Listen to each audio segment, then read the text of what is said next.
Imagine nights by the fire, cheering on your team, surrounded by friends and family. CSS can transform your outdoor space into the ultimate game day destination. Stylish, warm, and built for memories. With several wood, gas, and electric options, let CSS make your backyard the best seat in the house. Visit CSSFireplaces.com. Need electric vehicle repair? Guardian Collision is expert certified for any electric vehicles. Trust the home team for auto body repair on your EV. Guardian Collision. They guard what moves you. At GuardianCollision.com. I'm Max Fink with your 1010XL Southeast Orthopedic Specialist. Local sports update brought to you by Southern Oak Insurance. In the NHL, the Florida Panthers fell to the Pittsburgh Penguins last night with a final score of 5-3. In the NBA, the 1-0 Orlando Magic have their second game of the season tonight as they host the Atlanta Hawks at 7. As for high school football, tune in to Bishop Kenny versus Westside on 92.5 FM and Bowles versus Wolfson on 1010 AM, both games at 7. It's 78 degrees at 2 o'clock. Time and temp brought to you by Bueller Air and Plumbing. Stay cooler with Bueller. 1010XL, presented by Farah & Farah, exclusive injury law firm of the Jacksonville Jaguars. Focused, fueled, fearless, Farah. Now, Lauren Brooks, Taylor Dahl, and Tom McManus. This is Helmets and Heels. Helmets and Heels on 1010XL. One more day without Tom McManus. He'll be back with us on Monday. Certainly enjoying the bye week, as I feel like all of Duval needed that breath of fresh air. That is the bye week. Recoup, refresh. Yeah, Florida and Florida State needed the bye week. Florida having to find a new coach. Florida State fans wishing they were having to find a new coach. Georgia gets the bye week as well. It's a very odd thing when both of the byes line up. I'm going to be enjoying a lot of stress-free football over the weekend. What is that? Yeah, we were talking about it a little bit yesterday because Jacob Simons too was like, "What do I do this weekend?" Like, no Jags, football. But it is a little different when your team's not playing. Even when your teams aren't playing well, it still feels weird when you have a weekend without all of them playing. But I guess we build our lives just around. Watch some good football. Which I will say, the college slate isn't as good as I would have liked for a weekend like this. Now, if you're an SEC fan, which of course I am, I mean, not just an SEC fan, a college football fan in general, but there are some really marquee matchups in the SEC, and I tend to probably, enjoy more SEC football than the other conferences. But we have Ole Miss at Oklahoma. That kicks off at noon. We're going to pick that game a little later, so that's going to be a fun one. We've got Alabama at South Carolina. South Carolina has been so bad that I don't know that they can do anything or that they can beat Alabama, but at least maybe give them a run for their money. We've got Missouri at Vanderbilt, which shockingly, that's a top 25 matchup. Yeah. Not just top 25, that's a top 15 matchup in college football this weekend. And then, of course, Texas A&M at LSU. We'll see. We'll pick that game, too. But something tells me we'll all pick A&M. Yeah, I think so. I don't pick Brian Kelly, so. No, you do not. And, I mean, right now, LSU's offense can't even pick themselves. And then the nightcap, Tennessee at Kentucky. Again, Kentucky not very good. But still, those are all in the SEC, and those are really the only games that I feel like have, a lot of people's attention. All right, so the Jaguars video that they put out yesterday, Liam Cohen both in the locker room after the loss to the Rams and then also in the team meeting room. I feel like that video or those videos went viral yesterday. And so I liked Bucky Brooks' reaction, Taylor, because Bucky did play football, obviously, in the NFL. And here's what he said about the video. He said, which especially Liam Cohen addressing his own play calling mistakes, that was certainly featured. He said, "This is a head coaching masterclass in building up a team with self-awareness, humility, accountability, and confidence. At a time when some coaches would crack the whip, amid a 2-game losing streak, Liam Cohen opted to encourage, enlighten, and inspire his team.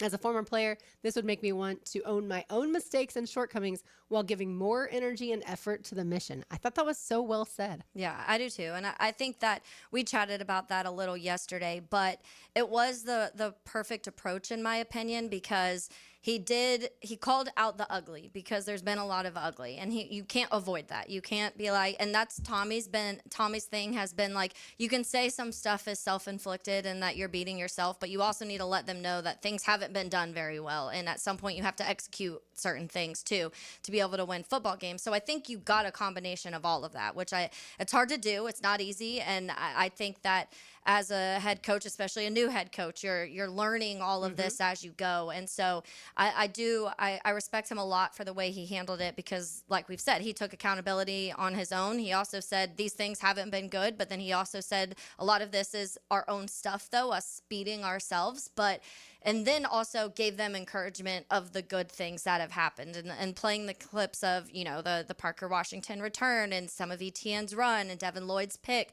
Although Devin Lloyd's probably like, hey, I wish I could play and help. I was glad to see him in the meeting room. Yeah. That means, obviously Brenton Strange was in there too. Brenton Strange is on IR, but it still feels like maybe Devin Lloyd is closer to returning. The earliest Brenton Strange return would be against the Chargers November 16th. Yeah, and I think Strange immediately, when we're talking about Brenton Strange, I think that's something that improves your offense immediately, and so you hope drastically.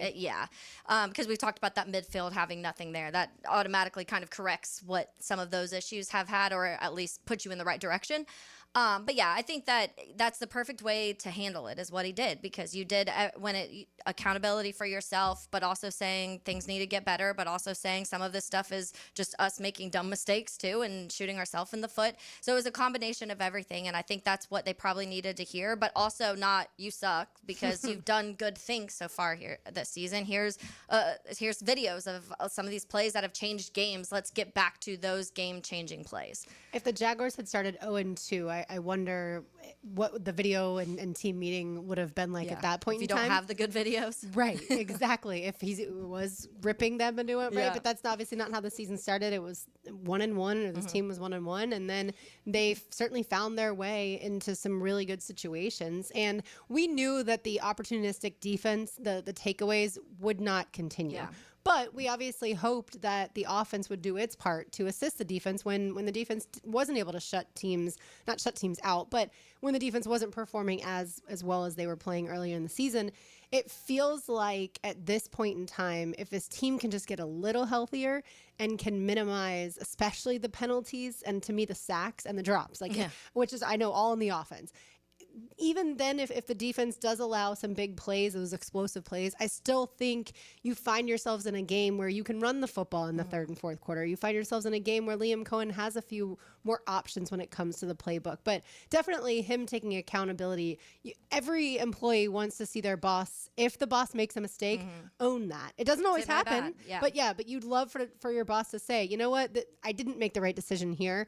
I should have listened to you, or I just ended up making the wrong decision, but let's move forward. Like that, we all want that in our line of business. Yeah, and I think one of the things too, going back to what you were saying about what needs to be fixed and moving forward and things like that, that's before the Rams game that week, I said, offense, feel free to help, because the defense has helped you this season. So, give them a little favor in return. Instead, they had the worst performance they've had. And so you do want to see that obviously shift the other way. But what defensively, and one of the stats that I had read before that Rams game too, was the Rams at that time had the most big plays of any offense in the NFL. Right now, they're second behind the Bears. But I think that when you talk about that, and then Seattle, who has the fifth most right now, you played two teams who the explosiveness, they don't have to play perfect, because they have those big plays that can get them out of some of the situations that the Jags can't get out of right now, because they don't have those big plays. They don't have that explosiveness.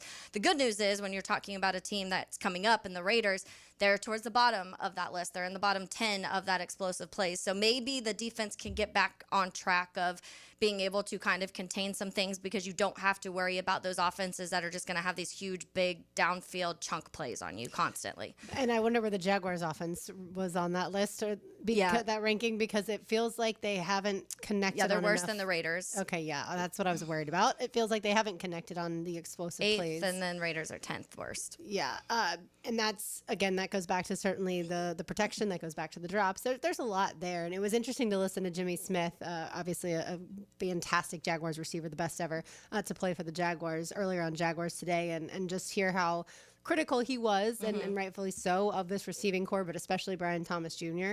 And he was much higher on Travis Hunter, and I think if you've watched the last few weeks of Jaguars football, then you understand, and really the whole season to this point, it's just Travis Hunter hasn't been featured as much on offense, but certainly I think, like we've talked about, that changes in the near future. I do hope that Trevor Lawrence was watching Thursday Night Football last night, Taylor, because Justin Herbert and what he was able to do, even if the pocket was collapsing, and we've talked about how bad that Chargers offensive line has been because of all the injuries. If Trevor can do what Justin Herbert was doing and move around in that pocket and keep the Jaguars ahead of the chains, everything opens up and you have much less pressure on yourselves too. Yeah, and I think we've talked about that offense in general and how Harbaugh has done such a good job of being able to manage some of those things. Joe Alt, you just see the magnitude of a difference he makes on that offensive line, and that helps. Like having that left tackle who can just impact your game so much, and not in a negative way, in a positive way.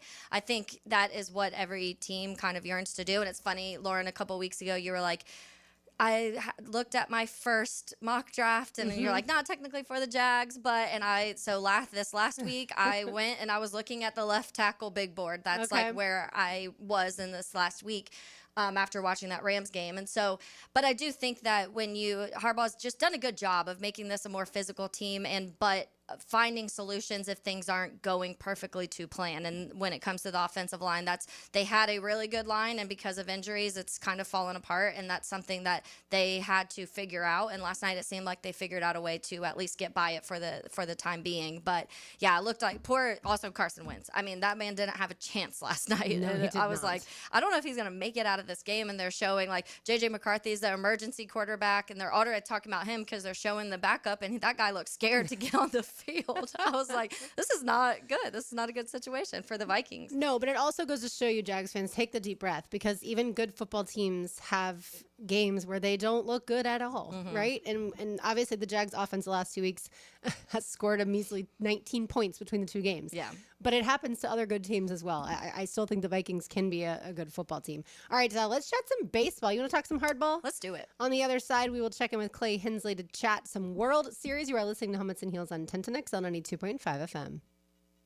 This is Helmets and Heels. Fought for you by Green Law Group on 1010. Setting the field on fire with electrifying plays. What a play! What a play! But in the end, there's always a play that stood out. Did you have to go Sports Center on me, though? Listen for the performance-painting, high-performance play of the game on 1010XL. This is Mark Nato. My son Justin injured his hand playing baseball for JU. Southeast Orthopedic Specialist performed surgery just a few days later, and within 5 weeks, he was cleared to play in the ASUN baseball tournament. Our family has trusted Southeast Orthopedic Specialist for years. For any orthopedic injury, let Southeast Orthopedic Specialist take care of you too. Relieve pain and get back to life. Southeast Orthopedic Specialists. Helmets and Heels. Crown Royal Friday.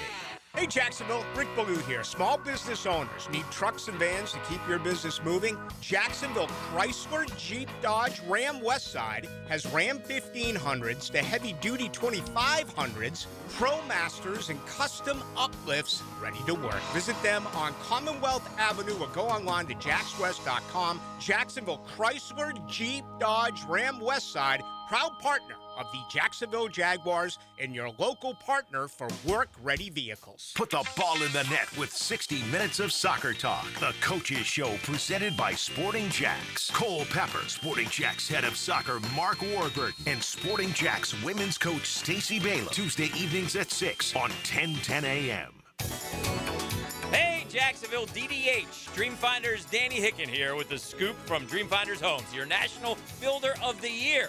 We've got first-year interest rates as low as 2.99% in homes in 20-plus communities throughout Northeast Florida.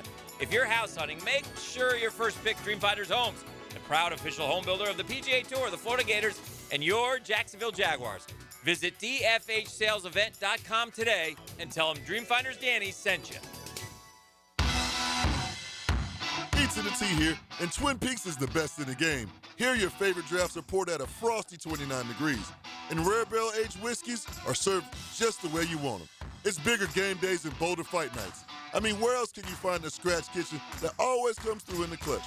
From lunch to late night, only at Twin Peaks, the #1 sports bar. Stick around after the sunset, and Twin Peaks is open really late. Wind down with bourbon and late-night bites. Come on, somebody. Football season is all about hanging at home and watching the big ball games. Well, if your AC and heating unit is letting you down and keeping those electric bills sky high, think about getting a new energy-efficient AC unit from Florida Home AC. They've got great deals on replacements plus rebates and incentives to make it more affordable. Call Florida Home AC at 777-4300 and get their expert staff to take a look. Football season is all about fun and playing for the win. Make sure you have the winning team on your side with Florida Home AC. What two vegetables are combined in making succotash? When you file a claim with Southern Oak Insurance, we schedule one of our trusted vendors to work directly with you, which means a faster claim resolution. Find out more at southernoak.com. Our family protecting yours. Southern Oak Insurance. In order to make succotash, you'll need dry corn and dry beans. Suffering succotash was made famous by Sylvester the Cat. Southern Oak Insurance. Our family protecting yours. Winter and spring registration is already cranking up at I-9 Sports, and if you have kids ages 3 to 17, I-9 Sports is inviting you to get them on the field or in the gym with great sports like girls flag football. Plenty of places to play like Oakley, Fleming Island, UNF, Fletcher, and Creekside. Log on to i9sports.com and see all the sports they have to offer across the First Coast. In Duval, Clay, and St. John's. Enter 1010 in the promo code for a discount. Registration open right now for winter and spring sports at i9sports.com. Celebrating 30 years in Jax Beach. Beach's Jewelry and Pawn is your go-to for cash on the spot. They buy gold. Huge sale on firearms all month. Save during Florida's Second Amendment sales tax holiday with no sales tax on firearms. Beach's Jewelry and Pawn in Jax Beach. You've got a circle of friends, right? Well, how about a circle of beer? All your favorites like Bud Light, Bud Heavy, Mick Ultra, or Natty Light. It's all there in the cold case at Circle K. Probably one right around the corner right now calling your name. Slide on in to a Circle K. 1010XL, presented by Farah and Farah, exclusive injury law firm of the Jacksonville Jaguars. Still, present, ready. Farah doesn't flinch.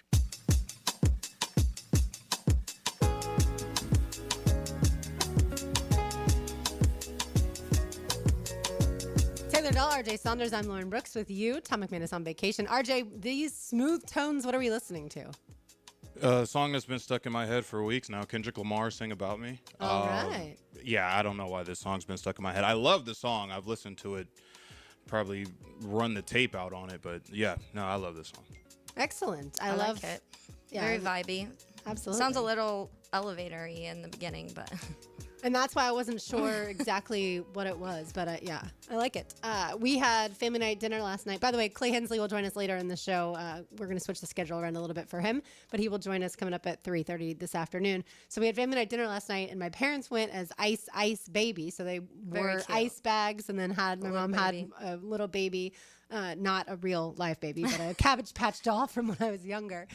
And so my aunt put in the group chat today, like, Ice Baby has been stuck in my head all day because every time people couldn't figure out exactly what they were dressed as, they would play Vanilla Ice's Ice Baby. Yeah. It definitely gets stuck in your head. I did when the Icemen first came to Jacksonville. I wrote like a parody song for them in the tune or beat of Ice Baby. Yeah. I have the lyrics still somewhere. I can't remember. It was actually, I was pretty proud of myself. I sent it to the Icemen. They loved it. We were trying to figure out a way to like make something out of it, and then it ended up just not happening. But yeah, it was, and then same, because I did that for like months, I couldn't stop singing that song. There are certain songs that once they get in your head, you and I have talked about Co Wetzel's song High Road. Oh. Like once Don't say it. I'm sorry. Now Brian and I now have a new one, which is the Chase Matthews song called "Darlin'." Have you heard that one? I haven't heard that yet. No. Okay, we'll have to play that at some point because that one also will definitely get stuck in your head, and then you literally can't get it out. There. I had a period of time where I had the J.G. Wentworth the commercial song site where it's like J.G. Wentworth. That was stuck in my head for so long, and I was like, why? And then it started following me around because it started as a joke. I saw some like meme or something that it was like, hopefully I never get arrested because the only phone number I know is J.G. Wentworth. And I was like, oh, that's kind of funny. And then so the song got stuck in my head. Then me and a friend went on a trip to go to a football game up in Cleveland, and we were at that game, and the band played in between, kind of like funny, started playing J.G. Wentworth. And I was like, this is so funny they're playing J.G. Wentworth. Then on the plane home, we saw this funny TikTok, and on it was like a clip from 8 Mile where Eminem's like rapping on the stage, but J.G. Wentworth's song was over it. And I was like, this song is following me at this point. But I finally got that out of my head, but it really did take me several months. Well, commercials in general, because they are so repetitive. That's what they're supposed to do. Yeah, absolutely. Yeah. And I feel like even jingles on commercials on the radio station, like you'll hear people walking around singing those too. Yeah, again, repetitive, and that's why advertising works, because it's certainly beat into your heads. All right, Tom may not be here, but he still has takeaways. Now, Okay, it's go time. Tommy's Takeaways. Jacked up by J-Dog Junk Removal and Hauling. Call 506-1256 for your free estimate today. We are here for you. Veteran owned and operated. All right, my takeaway on this beautiful Friday is centered around my old teammate and Hall of Famer, Tony Baselli. Of course, the executive running the show inside the Jaguars organization. Well, I know this, Tom. When you played offensive line, you were a menace. You were an absolute menace out there. You had the right attitude. You wanted to kill people, and you made sure nobody hit your quarterback, whether it was during the whistle, especially after it. How about we get that O-line playing like the old number 71, huh? This is the influence that we're looking for coming from the Hall of Famer. I know how great you were on the field, and I know how great this offensive line could be if they had your type of attitude. So let's get that attitude instilled, Big Bo, and get this offensive line back on track. That is my takeaway today, brought to you by our good friends at J-Dog Junk Removal and Hauling. You always wonder, does Jimmy Smith work with Brian Thomas Jr.? And Travis Hunter? Does Tony Baselli work with the offensive line? Do these guys take coaching from players, and obviously Leon as well, as far as the offensive line goes? Do they take coaching from guys like that certainly had Hall of Fame careers or close to Hall of Fame careers?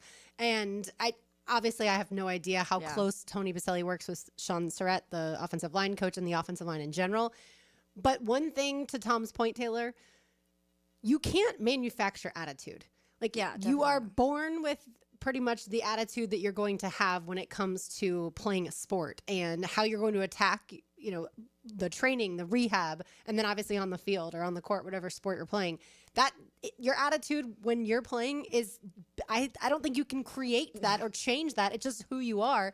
And it felt like with the addition of Robert Hainsey and Patrick McCary earlier in the season, that they had enough nastiness and toughness to be able to run the football at will, to be able to protect Trevor, and to ride off into the sunset, so to speak, as far as making the playoffs. And now I don't know if it's an attitude thing or if it's a lack of physicality thing, if it's a lack of talent the last few weeks. I don't know exactly what it is, but they have certainly regressed, and they don't have Baselli's attitude. Yeah, I don't know how it so drastically changes within the time that it did. Part of that is the competition that they played. I think the last two defensive lines were better than the defensive lines outside of the Texans, and we talk about that, but we talk mainly about the Texans' edges, too, not that interior as much. But the Chiefs have Chris Jones. And and you saw some. You started seeing it happen in that game where I was like, okay, like he was figuring stuff out. It wasn't ugly though. You were like, okay, if you're able to handle Chris Jones, then this is, you're doing some good things.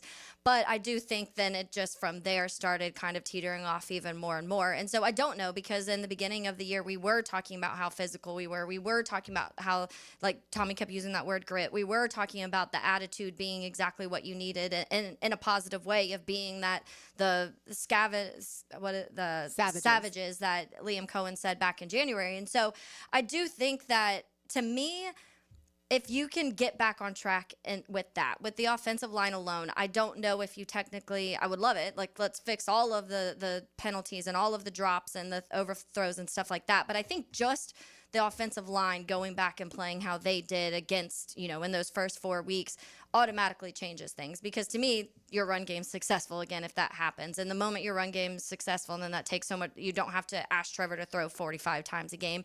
And then also Trevor, you can kind of change your game plan a little bit. And I feel like the last couple of weeks they haven't been able to do that, because we've talked about being behind the sticks. You talk about being behind, and then when you can't run the ball in that situation, everyone's like, okay, well, they're going to pass. So go, let's see what you can do. And it wasn't working, and it hasn't worked. And I think that's the question that obviously they have to figure out, Liam Cohen included, is why did the offensive line take the step back when you had all 5 starters in the game? And I understand, yes, the competition was really good against the Seahawks and against the Rams, but you didn't look at all like you did to start the season. Yeah. And you had multiple games. I mean, the 49ers without Bosa, they're not quite as talented, but still that's a really good football team. And you still looked like you were able to be able to protect the quarterback and be able to run the football. So what changed? And I'm sure that's what obviously they're working on. Because I don't think it's just the competition that's part of it, but everyone in the NFL is talented, right? Like the Raiders have Max Crosby, maybe not the most talented interior defensive line, but they're going to come at you with all they got. And he'll go wherever. That's the thing with Max, too. They'll put him against your weakest link. And so that is something and I we'll don't get know into who the weakest link is at this point. I know people who watch the film are like, Walker Little didn't play that bad. Okay, from my eye test, the entire offensive line played poorly. Yeah, and that's what is not good. It'd be different, I think, if we were talking about, okay, Patrick McCarry's had a couple bad games. Can he get back on track? But we're talking about multiple guys now feeling like they've regressed a little bit, and you having that conversation. The Walker Little one has been a conversation since the beginning of the season of, even through camp of, okay, is Walker Little the left tackle? He held that spot the whole time during camp, but everyone was always kind of like, this feels like our weakest link at this point, but everything else looked good. So you're like, well, that's fine. You can get through a season if 4 of your 5 are playing at a really high level, and you just have to worry about that because you just add some chip help from him, figure some things out on the left side, and the rest is taken care of. The problem is teams now have seen on film the different areas where they can take advantage of this line, and that's what they've been doing. And I don't think that shipping help has been as productive as it needed to be. Yeah. And so I don't know if at times they want to bring in an additional offensive lineman, a 6th offensive lineman, in order to protect Trevor, or and they don't have get a fullback, but or a Chuma Adoga, Cole Van Lannon, do more of that if you need that help. Long term, again, I don't know that necessarily against the Raiders you're going to need that, but certainly there are some teams upcoming that you are. And then, I feel like at some point in time, they have to try and replace the talented Brenton Strange.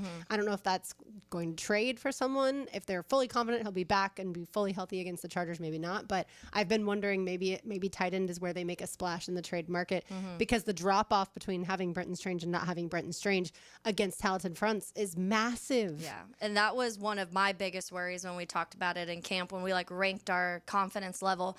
The tight end, was pretty low because of that. And I said, if Brenton Strange goes out, you're in trouble. And I didn't see anybody on this offense that can just do it at the level Brenton Strange does it in general, but you don't have pass catchers out there. It's not what they've done in the past, and they've been able to make little splash plays here and there, but it's just not what they've ever been asked to do as tight ends in the NFL. So I didn't know a world where all of a sudden they'd figure it out in a few games. So granted, you never want your tight end to actually get hurt, and I wasn't hoping that happened. Sure, but and he was playing like one of the best tight ends in the NFL. And I think a lot of people were starting to talk about that. I saw several. I think Kurt Warner had a whole tweet thread on Brenton Strange at one point, or the tight ends, and Brenton Strange was one of the ones included in there early on in the season. But yeah, I think those are some of the things we've talked about, though. How deep was this depth when we were coming into the season? And I think we might have been ahead of ourselves on that too, of how deep it actually was. If you start losing people, because you lose Devin Lloyd, things kind of fall off really quickly. You lose Brenton Strange, things fall off really quickly. And then the offensive line right now, you're trying to figure out what even to do, because you don't even think you have, I don't know if you have guys that are better than the ones that are out there right now who aren't playing well. Yeah, that to me is the most fascinating case study of the bye week, is when we see this team take the field the next time in Las Vegas, which, by the way, if you're going, make sure you come hang out with us on Friday night, and make sure you RSVP for the Huddle Up at the Overhang Bar at Circa Resort and Casino. But do they tweak anything? Are they bullish on the players that they've had starting, or have they decided, yeah, we are going to take a look at this player? And, I'm not saying necessarily that I don't want to say you ever platoon an offensive lineman. We've actually seen it happen in the past with Doug Marrone, but you don't normally see that in the NFL. But sometimes that's where my brain goes, is can we get a few snaps for a different lineman just to see, like a Wyatt Milam, just to see what you've got? Because we haven't seen him play it down yet in the NFL because of injury. Yeah. It's just, it's exciting that you have the Raiders, in the sense of you need a win, obviously, just like you started with the Panthers, you needed a win, although the Panthers aren't as bad as what we thought going into the season. But at the same time, if you lose against the Raiders, and I know everyone doesn't want to think about that, but you went from potentially being 6-1, or at least dreaming about being 6-1, to then you'd be 4-4, and the wheels would be falling off. And I don't know how much more access we're going to get from the Jaguars if it comes to that. By the way, that's a video I may want to see. Yeah, I started the segment talking about our Halloween last night. I didn't end up saying what I went as. Oh, yes. But I saw a picture of my mom in August, and it was my mommy and my dad tailgating at the 1980 Florida-Georgia game. They both were wearing orange overalls, and they both had some sort of hats on. My dad dad's was a black cowboy hat, which he's not a cowboy at all. He'd be the first to say that too. He was doesn't that like day. country music, yeah, but he had a cowboy hat on. And then my mom had this orange hat on. And so the moment I saw the picture, I was like, I want for Halloween to recreate this, because my mom no longer still has, neither of them have the overalls anymore. Or she didn't have the shirt, the hat, the sunglasses. I'm none of it. disappointed in Mom I know, for right? that one. I know. I totally would have worn those a lot over the last 30 years. But in the end, I went on Amazon, because that's where you go for everything, right? And I found sunglasses to match. I found a hat, an orange hat. I found orange overalls. And then I went on Etsy and I made a custom shirt to match her shirt, because I couldn't find one anywhere. It's a raglan blue shirt, or blue sleeves with a white shirt. It says University of Florida on it. So I did all that. And then showed up at my parents' house. Brian went to Steve Spurrier, because he already had a 90s starter jacket, Florida jacket. And then my parents had a visor that he borrowed, which was great. But so, yeah. And then once I showed everyone the picture of my mom back then and then me, they were like, oh my gosh, you nailed it. You did nail it. I'll tweet the picture out of her back in tailgating back then in 1980, and then me yesterday, just because it's so much fun, right? Yeah. Oh, those are perfect. I love the ones where similar to where kids will remake their picture, like their childhood pictures with their siblings, and they'll do it as adults. And I think that's just so cute, because it's, number one, cool for parents to kind of have both those moments, but it's also funny because it's very different, obviously, of being like an 8, 5, and 3-year-old as grown adults trying to pose some of the ways you have to. My dentist did that. They're brothers, and they took a picture from childhood and then they recreated it. It's so cute. Yeah, Dr. Maples and Dr. Maples, as a matter of fact. All right, more to do on the other side, including Daniel Griffiths, who will check in, sports data journalist. If you love stats, you love Daniel Griffiths' information, we will chat with him. You're listening to Helmets and Heels on 1010X on 92.5 FM. This is Helmets and Heels. Fought for you by Green Law Group on 1010XL. Hi, I'm Mac with Baker Glass. If you've got fogged up windows, let me help. We'll replace them with clear, insulated units that brighten up your home.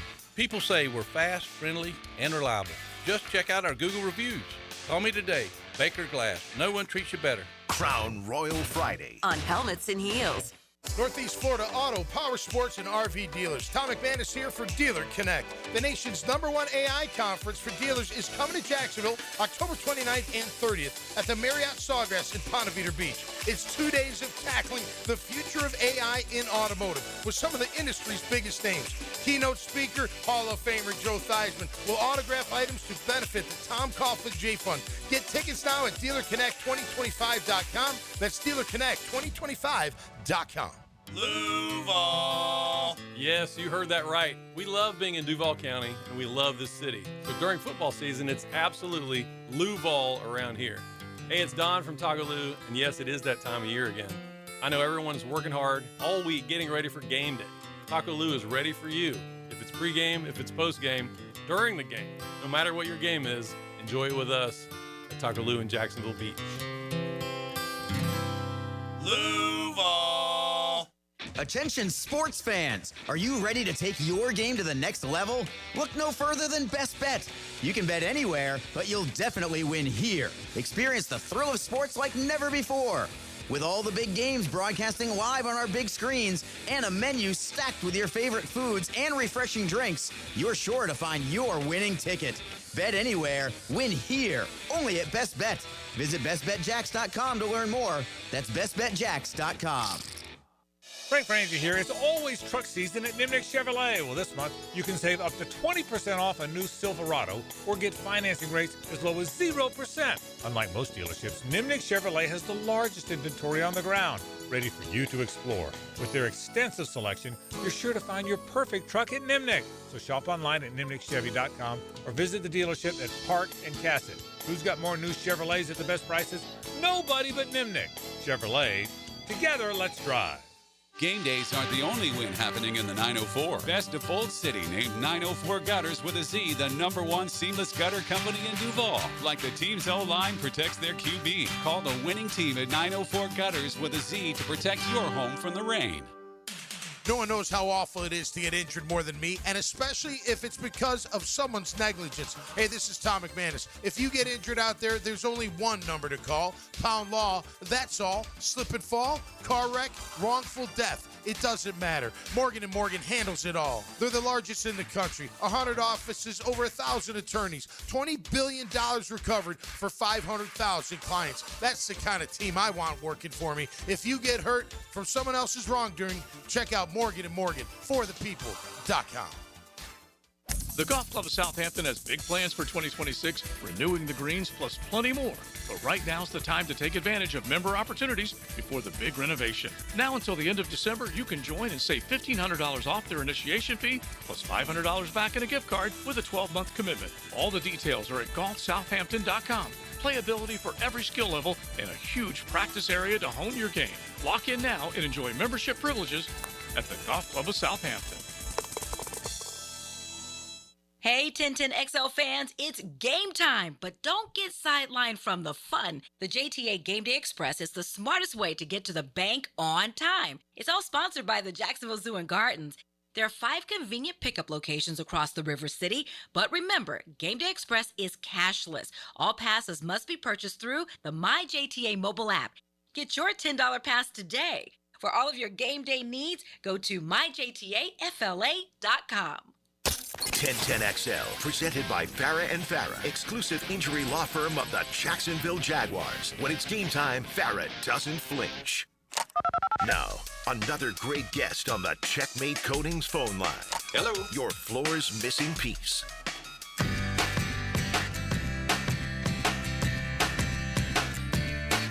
All right, let's talk a little bit more Jaguars football, and what better person to talk to than Daniel Griffiths, our friend. You know him at Dan D. Griffiths on Twitter. Daniel, thanks for hopping on with us and chatting some of the analytics and intricate stuff that's going on with the Jags right now.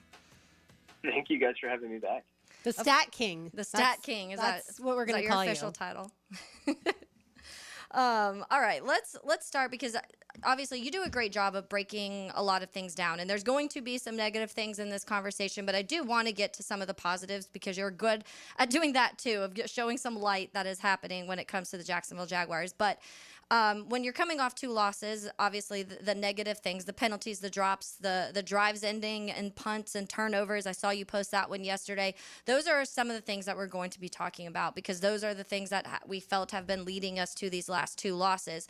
But let's talk about a positive to start. If there's something that you could point to right now that you've kind of been focusing on, that you've looked into, of a positive thing that you can share with listeners, what would that be right now? Probably still the run game, and I'll say Monteric Brown. Okay. He gave up the touchdown to Devontae Adams. A NFL rating allowed is kind of a statistic used a lot for cornerbacks, and fair enough, but it's so heavily weighted by giving up touchdowns, and this is why EPA has become so used, is because it spreads the points across all of the plays over the drive instead of, hey, Monteric Brown gave up a touchdown. He gave up one of the plays that led to a touchdown. So yeah, he gave up a touchdown to Devontae Adams, but aside from that, he's played really, really good football.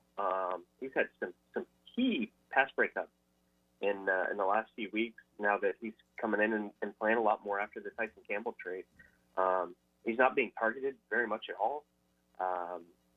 He's giving up a reception every 19 snaps, which is third best at the position, and just 0.46 yards per coverage snap, which is one of the better figures among corners. The top 100 is third. So he's playing some really, really good ball, that touchdown aside. And in the run game, ESPN has the Jaguars first in run block win percentage. They're 5th in yards before contact and 9th in yards per carry. Walker Little, Ezra Cleveland, and Robert Hainsey all rank in the top 5.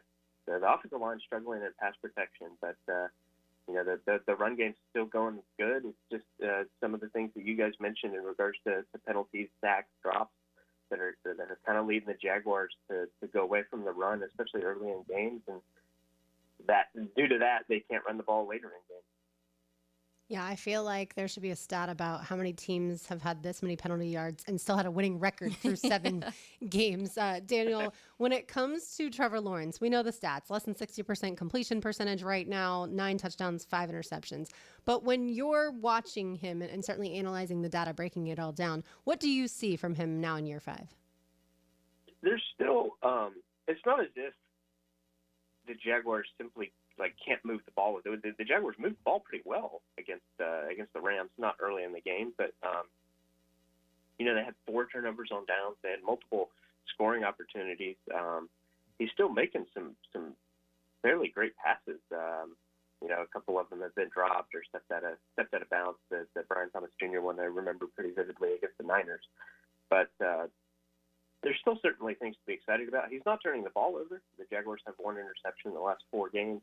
He also had that fumble. But aside from that, it's been really, really clean on that side of things. I think probably one of the more punishing things is we talked all offseason about how much Liam Cohen loves the screen game, right? The Jaguars are 3rd in the NFL in screen percentage right now. Trevor Lawrence is completing 73.8% of his passes on screen passes. That's 36th in the NFL.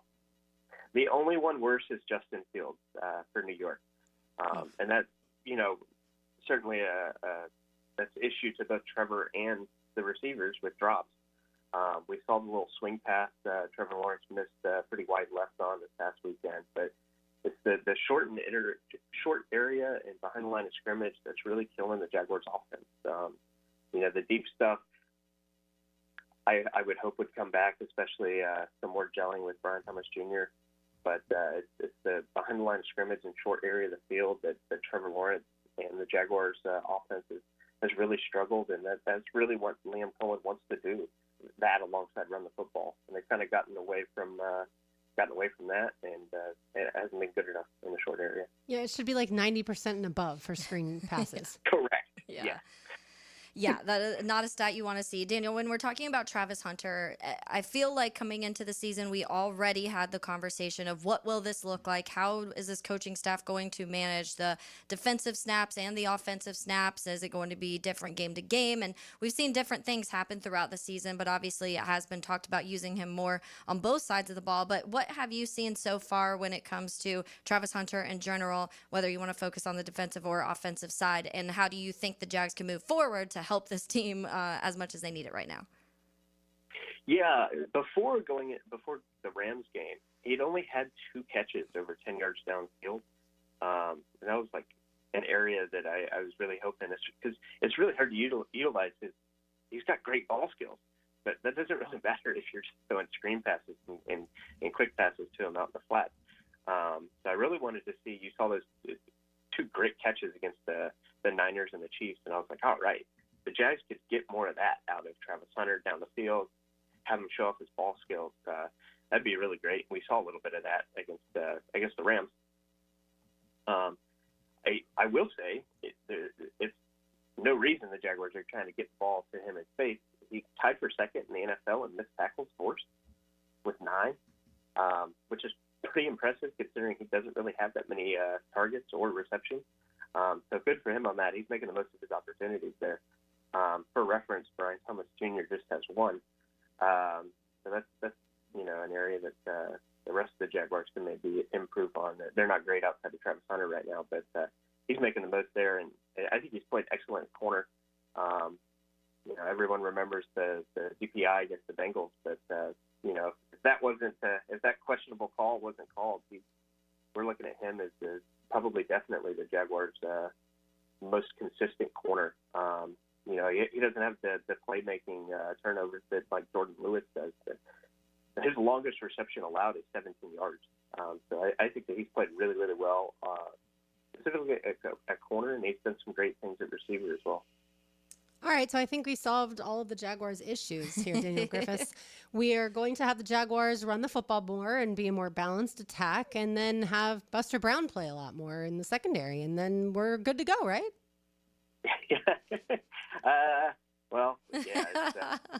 Everything outside of that is a bit more gloomy.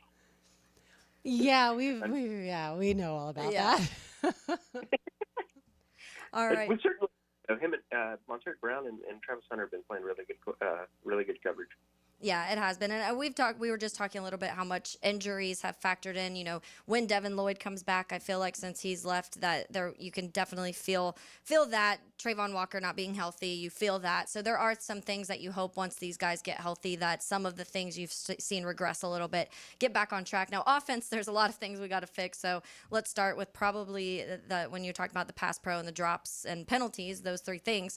But Daniel, we appreciate your time. I always love going through all of your analytics and statistical stuff. It's really cool to just kind of see a different view of the Jaguars sometimes. So thank you for your time as always.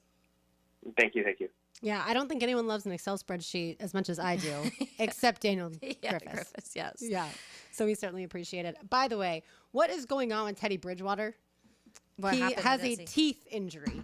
I did see that. He missed practice with a teeth injury is what it's listed at. And no one knows what exactly that means. And I'm distracted because that is a news story. And we were distracted yesterday by the NBA gambling scandal. And now we've got Teddy Bridgewater with a teeth injury. Not a tooth injury, a teeth injury. Yeah, I saw that pop up earlier, and I was also curious on that, but I don't know what it means. Just had to mention that. All right, we've got more to do on the other side, including Taylor's Tangent. You are listening to Helmets and Heels on 1010XL and 92.5 FM.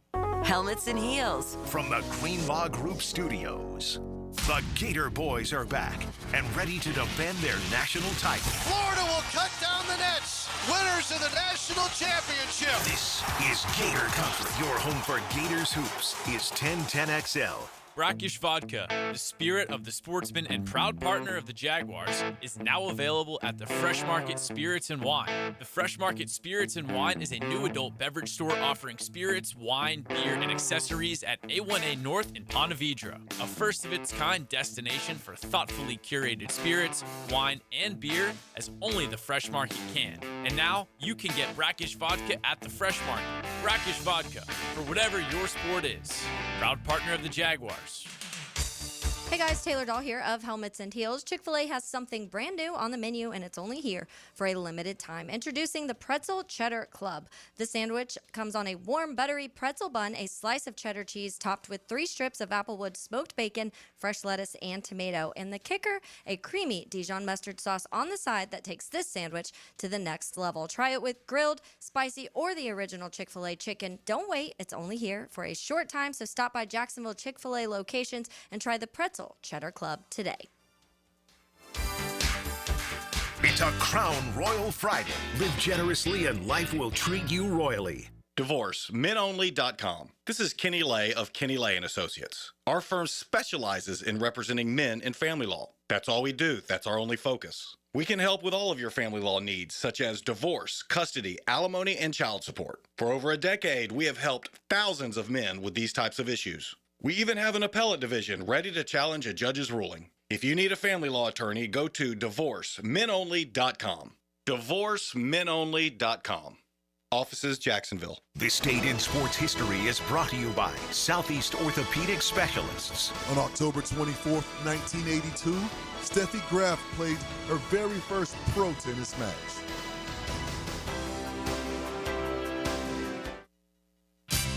What if you could pull up to $500,000 in cash out of your home and drop your mortgage rate to 4.99% APR? Hey, Prosper here, and right now at Loan Pronto, they've got the lowest rates in 3 years.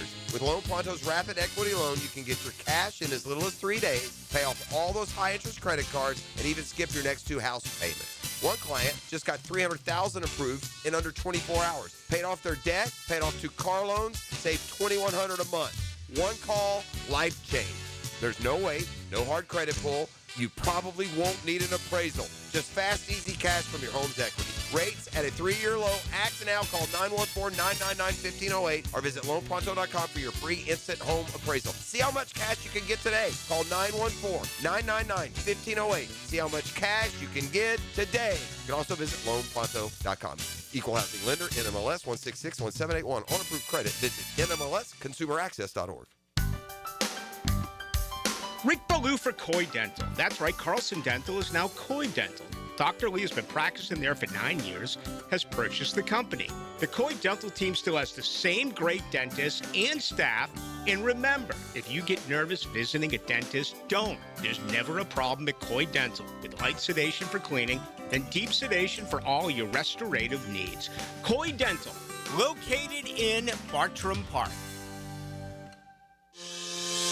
In a world where chains seem to take over, it's awesome to have a locally owned retailer who's only focused on Jacksonville. Beards Diamonds is the perfect example. Hicken here. All those jewelers in Town Center are owned by big Wall Street companies, but Beards Diamonds, they are local, man. Say hi to the Lupos when you get in there. They've been around and serving our area for more than 40 years. And Beards run circles around the big chains. Massive diamond inventory, Beards. All the top bridal brands, Beards. Strongest warranties, Beards. Beards wins on price every day. They don't have extra markups to please Wall Street or pay commission salespeople. In fact, Beards guarantees to beat any national chain store on price. So don't buy anywhere until you at least get a second opinion at Beards. I am sure you'll get a bigger, better quality diamond for your money. And it'll be backed by local folks with integrity and local accountability. Man, in a world where generic chain stores pop up everywhere, refreshing to see a local place that can give you a great diamond. Don't buy a diamond in Jacksonville without seeing your best option at Beards Diamonds. Shop local, shop Beards at the St. John's Town Center. 1010XL, presented by Farah and Farah, exclusive injury law firm of the Jacksonville Jaguars. Focused, fueled, fearless, Farah. 1, 2. Why's he call you darling? Why's he call you daily? Why you trying to act like I'm just out here being crazy? How's he know your mama? Does he drive your Mercedes? You can say whatever, baby, what you wanna call it, but why's he call you darling? Yeah. So this is the Chase Matthew Darlin song, if you didn't pick up on that. Yeah, it's fantastic, and it's one of those songs, like I said, it just gets stuck in your head, and then it's on repeat for sure. But basically, he's calling out his girlfriend and saying, it sounds like you're hanging out with another guy when I'm not around. Yeah, that's not the song you probably want to write. No, he goes on to say he drives a Ridgeline, I drive a Chevy. So like basically when you're in a Ridgeline's a different type of truck. Oh, okay. Yeah, but like not a good truck. It's not necessarily a bad truck, but it's more. I think it's a Honda, if I remember correctly. Okay. And nothing wrong with Honda. Or I'm a not a truck girl, so but I don't know. Yeah, and he says how he has straight pipes. Like I bet he just has like a manlier truck, so to speak, or a more countrified truck.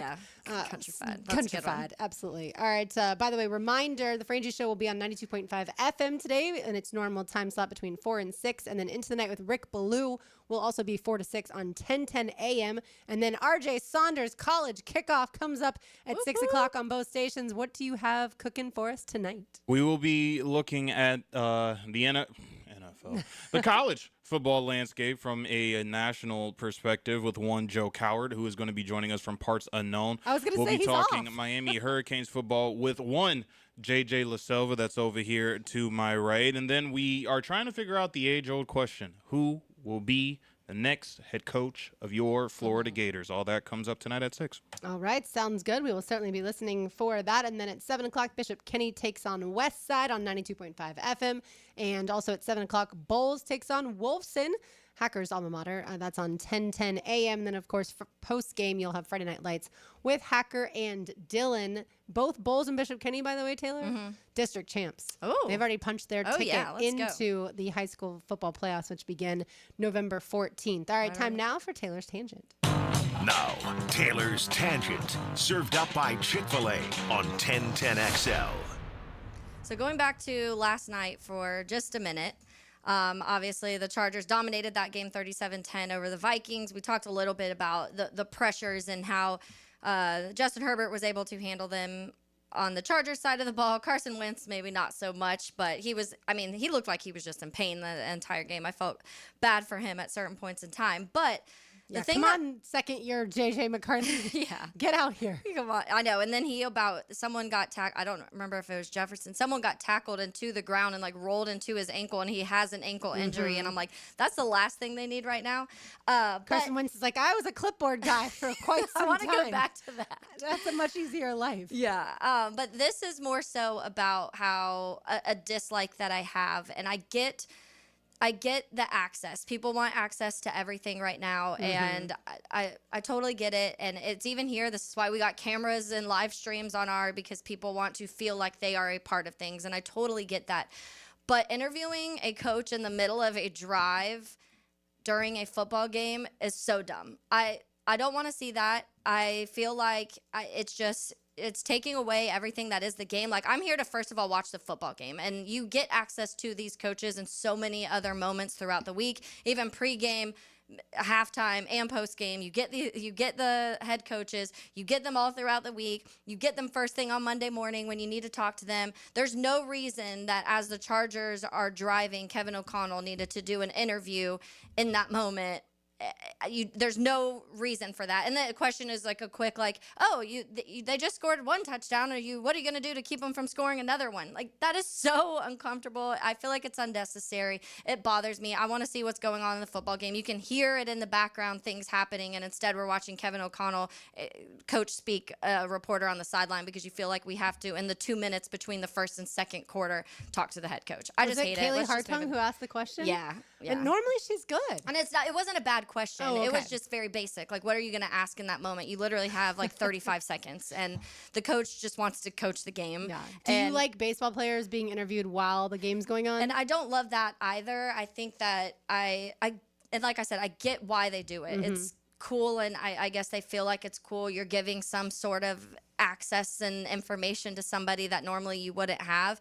But I just feel like it's honestly watching the Cubs. They had Pete Crow Armstrong mic'd up one of the games, and it affects the game. Like, I saw it was like mentally being like, he's talking, and then the ball's coming, and you're trying to figure that out. I remember Joey Votto had it one year, and Joey Votto was just like, he was incredible still.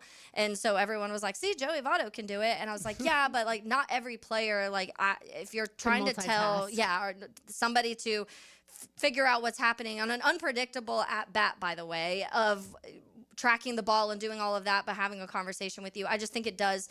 I get the point, but I just don't think it works well, you know? Yeah, I totally understand what you're saying. I think people, when you talk about driving, like, some people can talk on the phone and drive, and some people shouldn't. Yeah, definitely not. And this is obviously, the stakes are very high when it comes to playing sports. I get it for Major League Baseball when they do it during the All-Star game.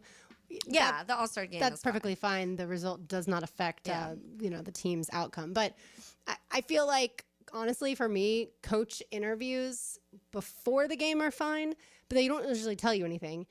At halftime, they definitely don't tell you anything. And then post-game, they'll say a little bit more. Yeah. But a lot of times, the coach speak in general drives me nuts. Yeah, and that's why I just don't think you're getting much out of those in those moments. And like I said, it was no hit on her question. It was just kind of in that moment, realistically, what can you ask him in 20 seconds that is going to give you something like groundbreaking to it? He's not going to tell you his game plan in the middle of a Chargers drive in the second quarter. Like, that's not going to happen. So I don't think we're getting anything extra out of it. And it's just more so like, cool. Like, here's Kevin O'Connell as the Chargers are driving down the field. And it's just like, let Kevin do his job. Some coaches have a hard enough time doing that without talking to you.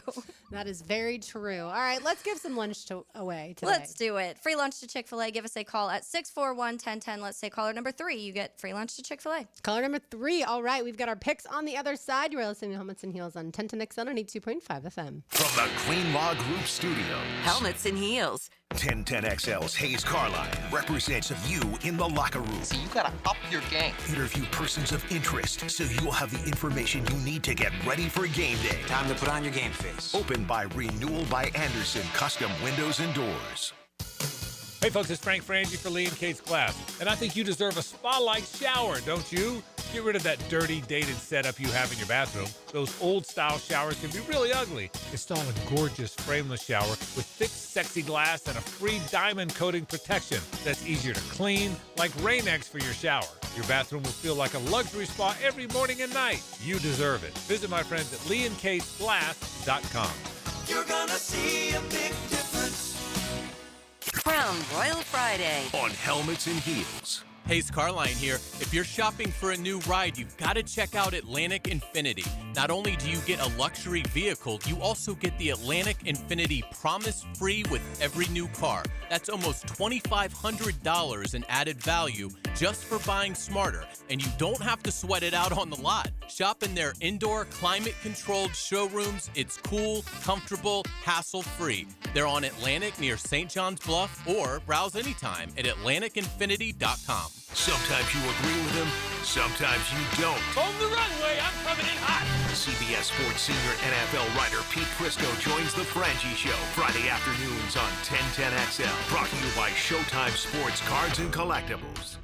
Baloo here for Smunez Vision. Why Smunez Vision? Well, I've been with Dr. Neil Smunez now since I got back to Jacksonville in 2006. 37 years of experience he has. Smunez Vision is a family organization that focuses on personal high-quality medical and surgical eye care. Dr. Catherine Smunez is fellowship-trained in cornea and cataract surgery and all refractive surgery. Combined, that's 30 years plus in laser eye surgery. Visit SmunezVision.com today. Here you can see.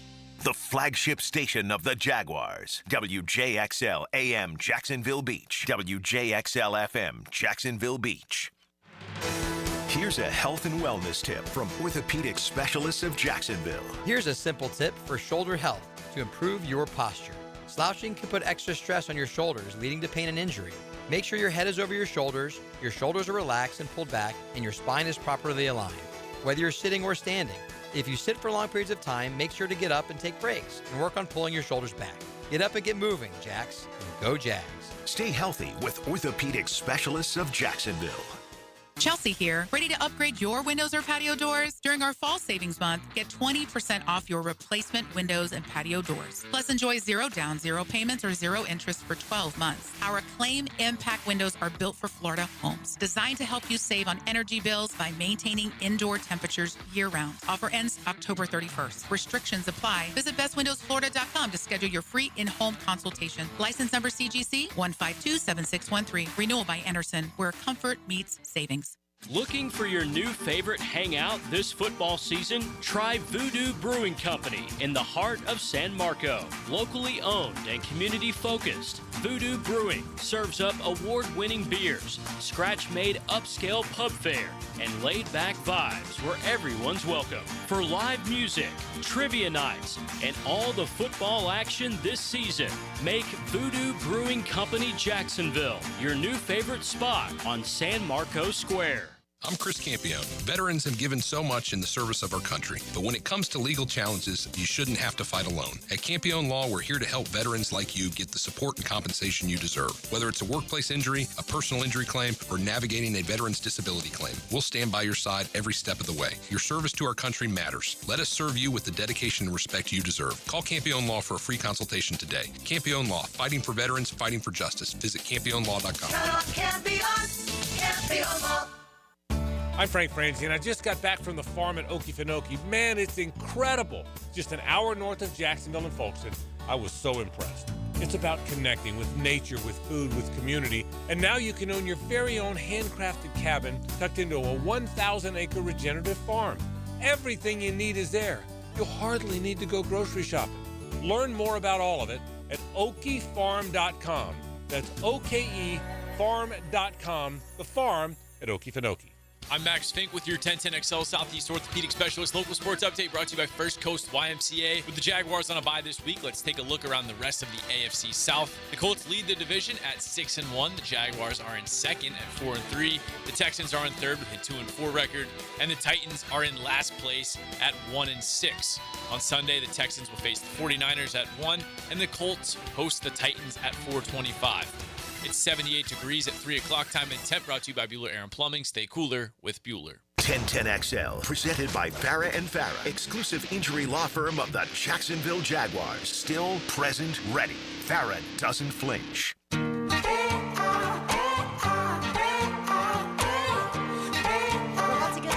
Picks here. RJ Saunders will have Tom McManus's choices. But before that, I'll bring you today's Terminix Pest of the Day, as always brought to you by our friends at Terminix. You can find them online at Terminix.com. That's TERMINIX.com. They take care of our house as well as Everbank Stadium, VyStar Ballpark, VyStar Veterans Memorial Arena, and all of your favorite event venues around town, because they do such a fantastic job. Anytime we have any sort of issues, I send a text.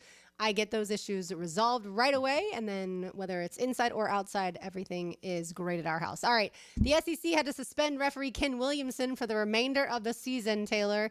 As I know you're well aware, the controversial calls in Georgia's win over Auburn. He was going to retire at the end of this year. I guess he shouldn't have been a ref this year. Yeah, probably. He should have retired before this year. But yeah, he's now been suspended for the rest of the season. 2 controversial calls. Yeah. So you're the pest of the day. If I'm an Auburn fan, oh my goodness, I would want a rematch. Yeah. But at the same time, I think Auburn was going to win that game. I don't know that if Auburn were to play Georgia tomorrow, they would necessarily win that game. And that's never going to happen. So we don't even have to talk about that hypothetical. But still, I mean, you have one job. Yeah. You have one job. It's to call the game correctly. Yeah, and then it is frustrating. Obviously, it's the Jackson Arnold fumble is what they messed up, and then the Kirby Smart who said he wasn't cheering, clapping. and then Lane Kiffin mocked him in the most recent game. Yes. That was freaking hilarious.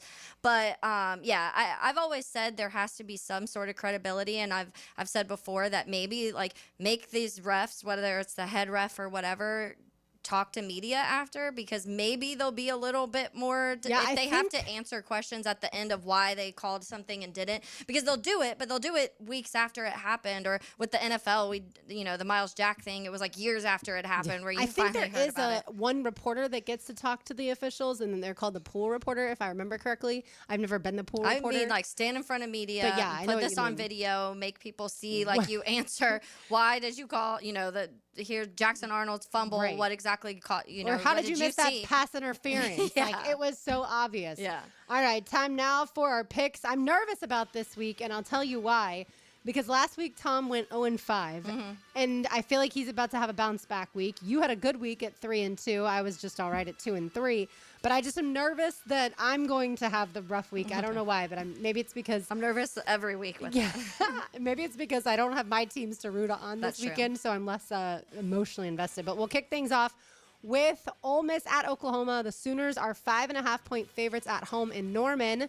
RJ, Tom is taking Ole Miss, quote, I think they're for real. LSU, number 4 at the time, which of course they are not. And they went toe-to-toe with Georgia. I'll take the points too. All right. I am going to go the other way, Taylor Dahl. I'm going to take Oklahoma. I think John Mateer is back to being fully healthy. And while I think Ole Miss is a talented football team, by all means, I feel like they're going a little bit backwards after that Georgia loss. So I'm going to take the Sooners and the 5.5 points at home. What you got? Yeah, I'm going Ole Miss. They scored touchdowns on their first 5 possessions against Georgia, and I think more so I give more credit to Kirby than anything of the way they handled that fourth quarter and how he does in general handle fourth quarters, and a little bit of a lucky touchdown also. So, yeah, give me Lane Kiffin. Lucky touchdown. All right, Texas A&M playing host, at LSU. LSU playing host at A&M, but A&M 2.5-point favorites. I am going to guess, like I did earlier in the show, all three of us are taking Texas A&M. I've got A&M, you've got A&M, and Tom has Texas A&M. Yeah, I'm not Sweet. surprised by that at all. Should have picked a different game, but alas. Now watch LSU win that game. I know. Well, at least none of us lose then. Exactly. That's very true, which is exactly what happened last week. All three of us picked Tennessee to cover the spread against Alabama. They did not. Yes. Let's get it to the National Football League. The Broncos are 3-point favorites at home in Denver, playing host to the Cowboys. Both of these 2 NFL games are really tricky to me. Tom has the Dallas Cowboys. And Taylor, you have? I have the Cowboys also. I think that after what the Broncos had to do late last week at the end of their game to overcome that, I'm not quite sure.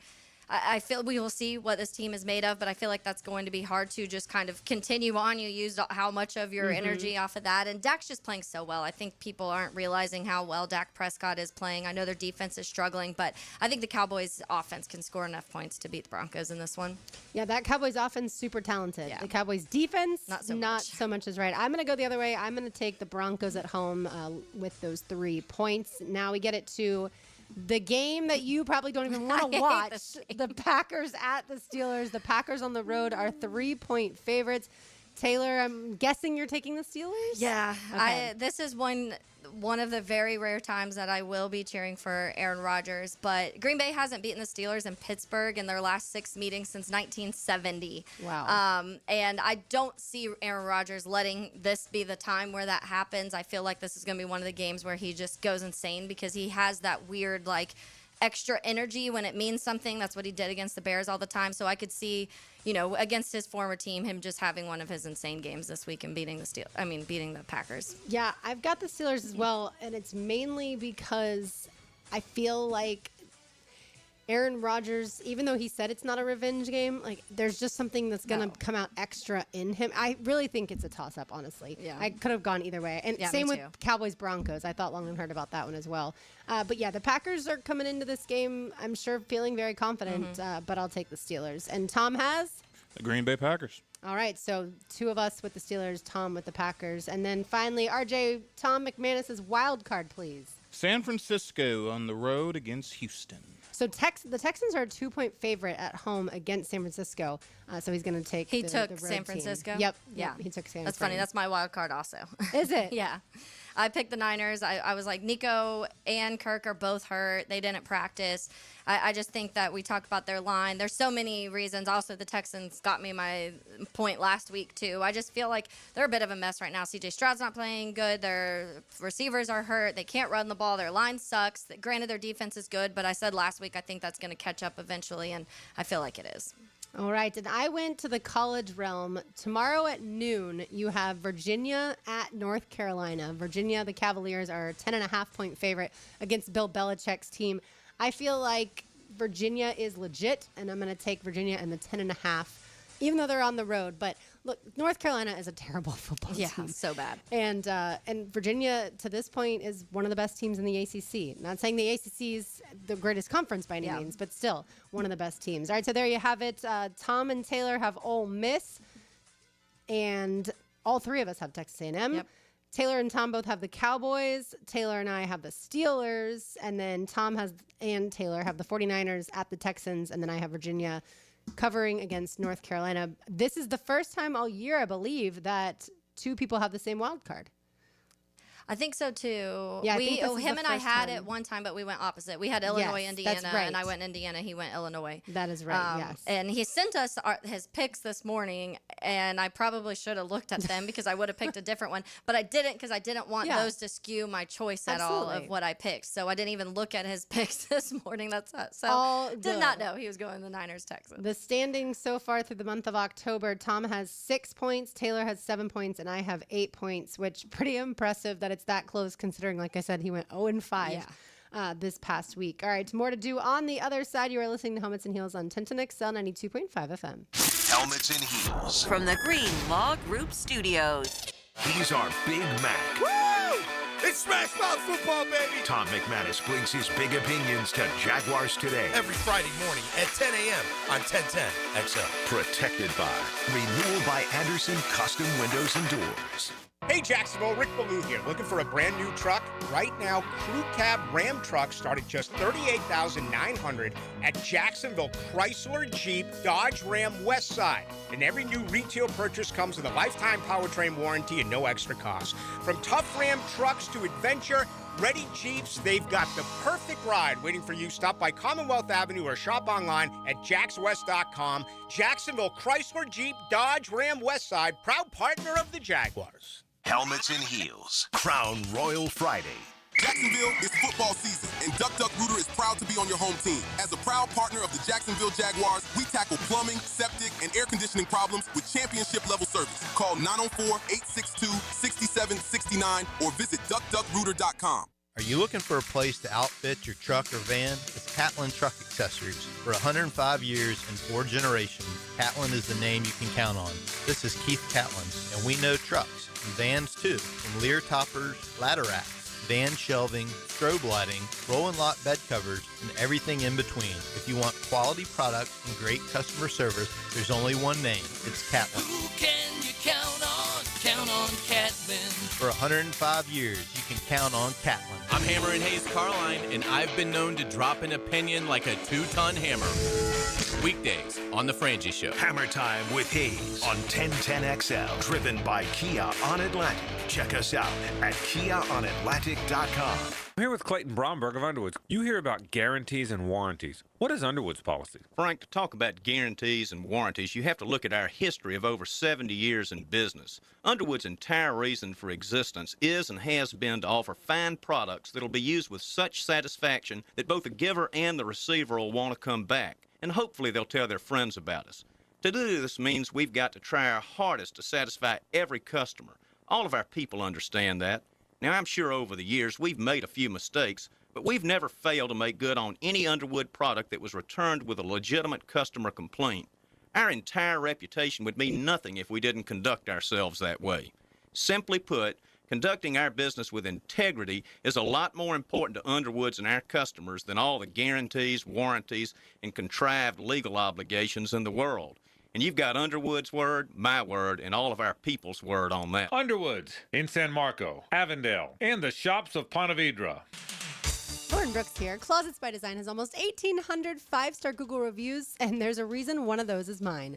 Our designer, Doug, knew exactly how to improve our 3 small closets, and the install only took a few hours. Goodbye clutter, hello seamless organization. They can do the same for you as they create custom storage for every space, lifestyle, and budget. From closets to garages to laundry rooms and so much more. Call today to schedule your free in-home consultation and get 40% off plus an extra 15% off with free installation. But only until October 31st. 18-month financing is available. Call 904-878-9393 or visit closetsbydesign.com.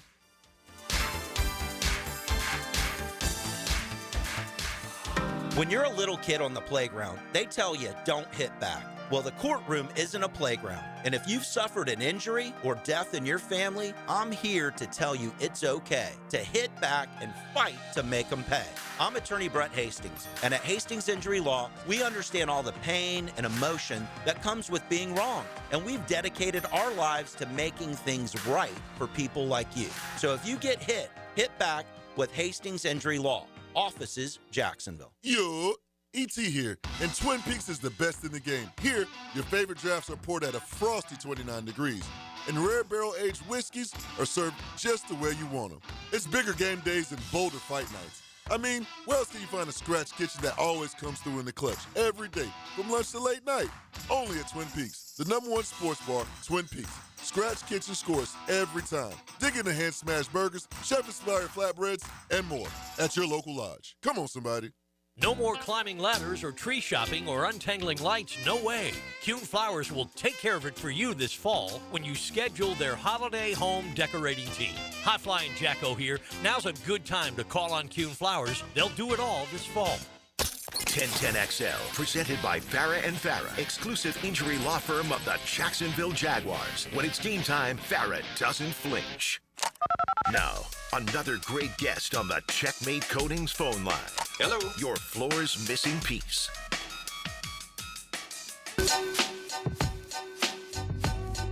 Hey there, all. RJ Saunders. I'm Lauren Brooks with you. Tom McManus has the rest of today off. He'll be back with us on Monday. The bye week is flying by as we welcome in Omar Ruiz from NFL Network. Omar, thanks so much for joining us today. Hey, you're welcome. Happy Friday as we get set for some Halloween festivities this weekend. With Halloween on a Friday, I think we can safely assume celebrations will begin this weekend.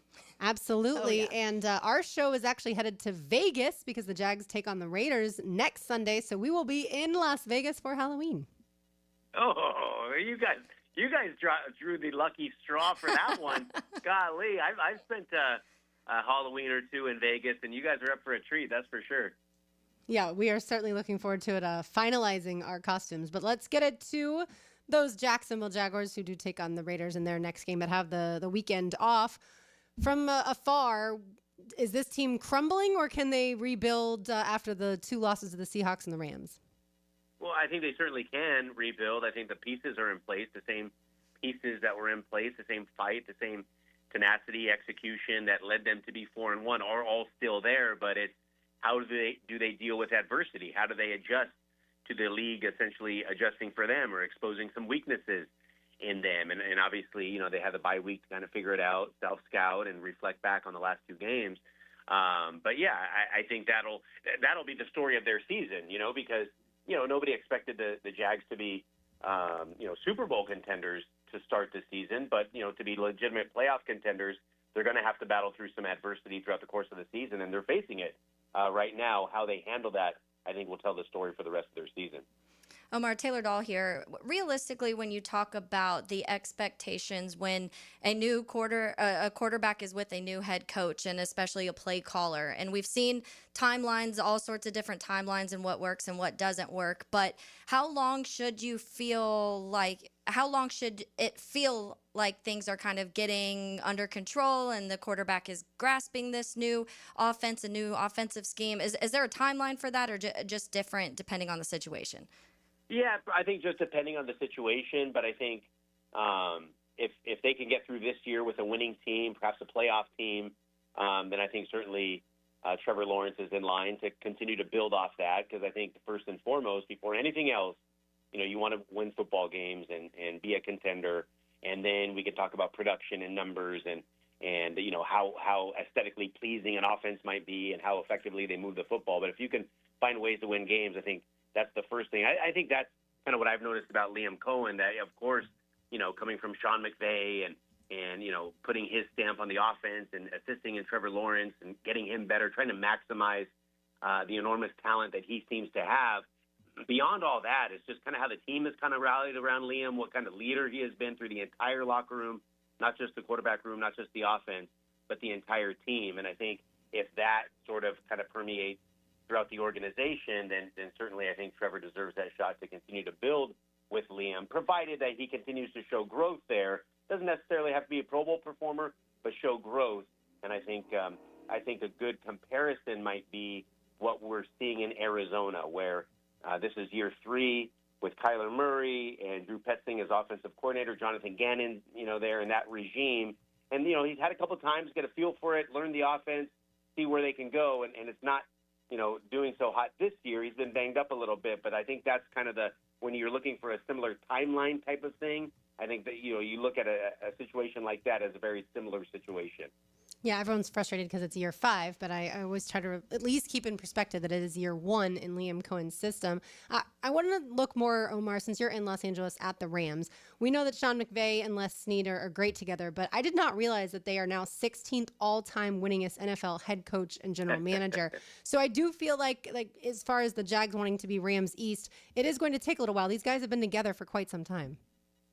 Yeah, it's pretty remarkable how well from the jump they've worked together and just kind of been in sync on that. And certainly Les Snead and his staff have worked wonders, uncovering these gems in the 3rd, 4th, 5th, 6th round, undrafted kind of contributors, and then give Sean and his staff, all the credit for developing so many players who came in unheralded, and how a guy like Puka Nacua, kind of day 2, day 3 type of drafted player and becomes the best in the league. So they've certainly had that connection together, that symmetry, the organizational foresight to build what they've currently had. And I think when you have that, you can weather a storm of a Puka Nacua being hurt, you practicing on the East Coast away from your facility, and then still go across the Atlantic Ocean and put a beat down on a pretty good team. I think that's the sort of foundational pieces that are in place for the Rams that allow them in year 9 now to be able to weather those kinds of storms. And we talked about the Jags, kind of overcoming adversity. The Rams have everything built so that they can on a weekly basis overcome adversity. Yeah, we were making fun of the fact that the Rams were playing and practicing at Camden Yards all last week, and then they certainly turned that right around and laughed at the Jags. Yeah, they hit it out of the park. They did. Yeah. Omar, when you talk about defensively here in Jacksonville and the Jaguars, obviously hiring Coach Campanile out of Green Bay, and we've talked so much this offseason about what this defense could possibly look like. He's had time with Brian Flores, Vic Fangio, and then obviously Jeff Hafley in Green Bay. And so you do see a kind of a combination of some different things that they're doing. And early on, it looked like it was working. It was a very physical. There was a lot of takeaways. All of these things kind of seemed to be clicking pretty early, and since then it's settled down a little bit. What are you seeing from this defense when it comes to what he's kind of been doing here and the personnel that's on the field right now? Well, I think they're a team that, they can't really afford any injuries. I don't know how deep they are at this point, to sustain that sort of thing. But I think the thing that stood out to me in the first few weeks, or at least the first 5 games when they were 4-1, was just the energy and relentlessness that they played with. And I think that, when we talk about, schemes and development and all of that, I think, a lot of the times it's sort of maximizing effort as simple as it may sound in the NFL, because, for the most part, the talent level is so close. It's who can play together, who can play relentlessly all the time. And I think, I don't know, obviously going down early against the Rams is a bit discouraging. The rain, playing, across the pond, all that sort of thing have an effect on that. But getting back to, playing with that edge, the tenacity, the fiery sort of defense that we saw from Campanelli and the crew the first few weeks, kind of getting back to that after this little hiccup here. Omar Ruiz with us of the NFL Network. Let's look big picture at the AFC South. Obviously, the Titans, they're not going to do anything this season. It seems like the Texans are kind of on the verge of also having a non-playoff season. And you've got the Jags teetering right now, but hopefully getting that win in Vegas. And then, of course, the Colts 6-1. And I know no one saw that coming. But as far as that Colts team, do you think that they're going to win the division? Yeah, I think they're a legit team, because you look at the pieces in place. We're just talking about the effort, that the defense plays with. Lou Anarumo was a coordinator for, a Bengals team that went to the Super Bowl and was this close to winning the whole thing if it wasn't for Aaron Donald wreaking havoc in that Super Bowl. So obviously he knows what he's doing. He knows how to coordinate, scheme, motivate, all that sort of stuff. And then offensively, I don't think the moment will be too big for Daniel Jones in the playoffs. Remember, he's won a playoff game. They went to, and he was with the Giants. They went to Minnesota and beat a Vikings team on the road and got that. So he won't be intimidated. So I think the play that we saw from Daniel Jones in the regular season, I kind of equate it to last season with Sam Darnold, where Sam Darnold played great and then just kind of folded in the win-in game for the NFC North title, Week 18, and then they got smashed by the Rams in the playoffs. I don't think we would see that from Daniel Jones. I think he would play how he's played in the regular season in the playoffs. And then number one reason behind it all is because Jonathan Taylor is playing like an MVP candidate. Running game, as we know, just kind of travels, can play in the postseason. And so for all those reasons, I think they're legit contenders, not just to run away with the AFC South, but to make some noise in the playoffs. Now, it's a whole different thing to talk here in October, a week before Halloween, how good they could be. It's another thing to go into Arrowhead Stadium and beat Patrick Mahomes and the Chiefs, in the playoffs. So obviously, we know Jacksonville has, tried to do that before, and it's tough no matter what it is. But I think the Colts are legit. They're a good team. I wouldn't expect them to fold in any shape or form here down the stretch. Yeah, unfortunately, I was kind of having a similar conversation yesterday, saying that I don't even know if Daniel Jones has to be great at this point because of the way the offensive line and Jonathan Taylor are playing. And so I feel like he can have some all right games and then still be able to win. Omar, obviously the trade deadline for the NFL coming up just around the corner. Who are some teams that you think are big buyers, big sellers, however you want to look at it? Well, I would expect the Cowboys. There's certainly been a lot of talk about them making a move. And we've seen just how electrifying that offense can be.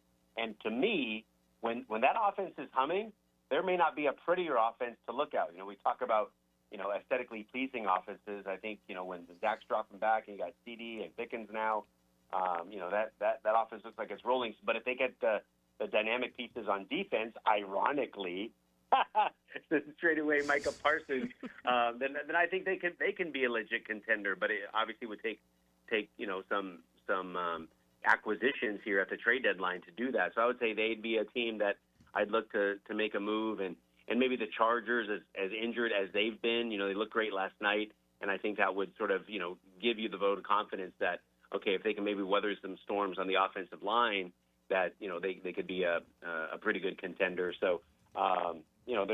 Those kind of teams that are on the fringe, and I think we might see some pretty good activity this deadline, because you look at what there are two teams with just one loss. Even the Packers have that tie, so kind of there's nobody that's out of it right now, and so I think a lot of teams are believing, a lot of teams have hope, and I think that's the way the NFL likes to draw it up every season. Yeah, absolutely. All right, back to that city that you live in, Los Angeles. You've got the Rams at 5-2, the Chargers at 5-3, and I don't know, maybe a kind of important game tonight as far as the Dodgers are concerned. Yeah, I'm a huge Dodger fan. I can't wait for that tonight. I have tickets to Game 3. Nice. I was at the Game 4 in the NLCS when Shohei went crazy. Oh, wow. And the 3 homers and the 10 Wow. strikeouts and all that. So it's fun right now. And then the basketball season just started, and the Lakers looks like they'll be okay. Luka Doncic is always entertaining. So it's a good time to be here right now. And you guys are going to be pretty close next week, and Vegas is a fun place to be as well. So good here in the Southwest right now. Yeah, this is why we need the Jags to win, because that's all we've got, Omar. That's all we've got. We so appreciate your time. Have so much fun watching the baseball on TV tonight, and of course in person Game 3.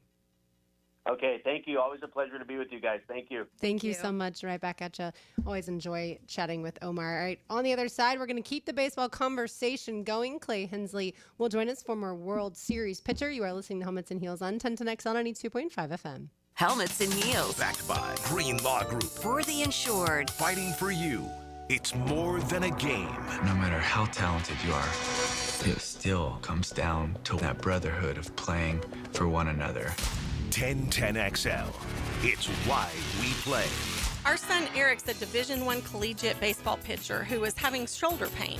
We took him to Southeast Orthopedic Specialists and are confident that he's now on the road to recovery. This is Beth Anderson, and we love the care Eric receives at Southeast Orthopedic Specialists. Sports fans, this is David Garrard here. And if you're suffering from orthopedic soreness, make an appointment at Southeast Orthopedic Specialists, where everyone is treated like a pro. Southeast Orthopedic Specialists. Helmets and Heels. Brown Royal Friday. Bueller, stay cooler with Bueller. Hey, pal, you look troubled. Is something bugging you? This friendship isn't all upside for me, Jason. People keep asking me stuff about you. They ask you about me? Is it really cooler with Bueller, they ask? So I say, totally. And they say, how do you mean that? And I say, he fixes air conditioners, which literally makes somebody cool.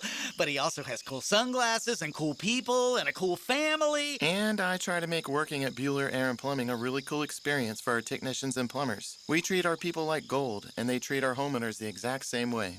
Great. Well, now there's another cool thing I've got to remember. This is a lot of responsibility, Jason. Life can get hectic sometimes. If you don't take a moment to slow down and appreciate all the cool parts, you could miss it. Do people ask you about me at all?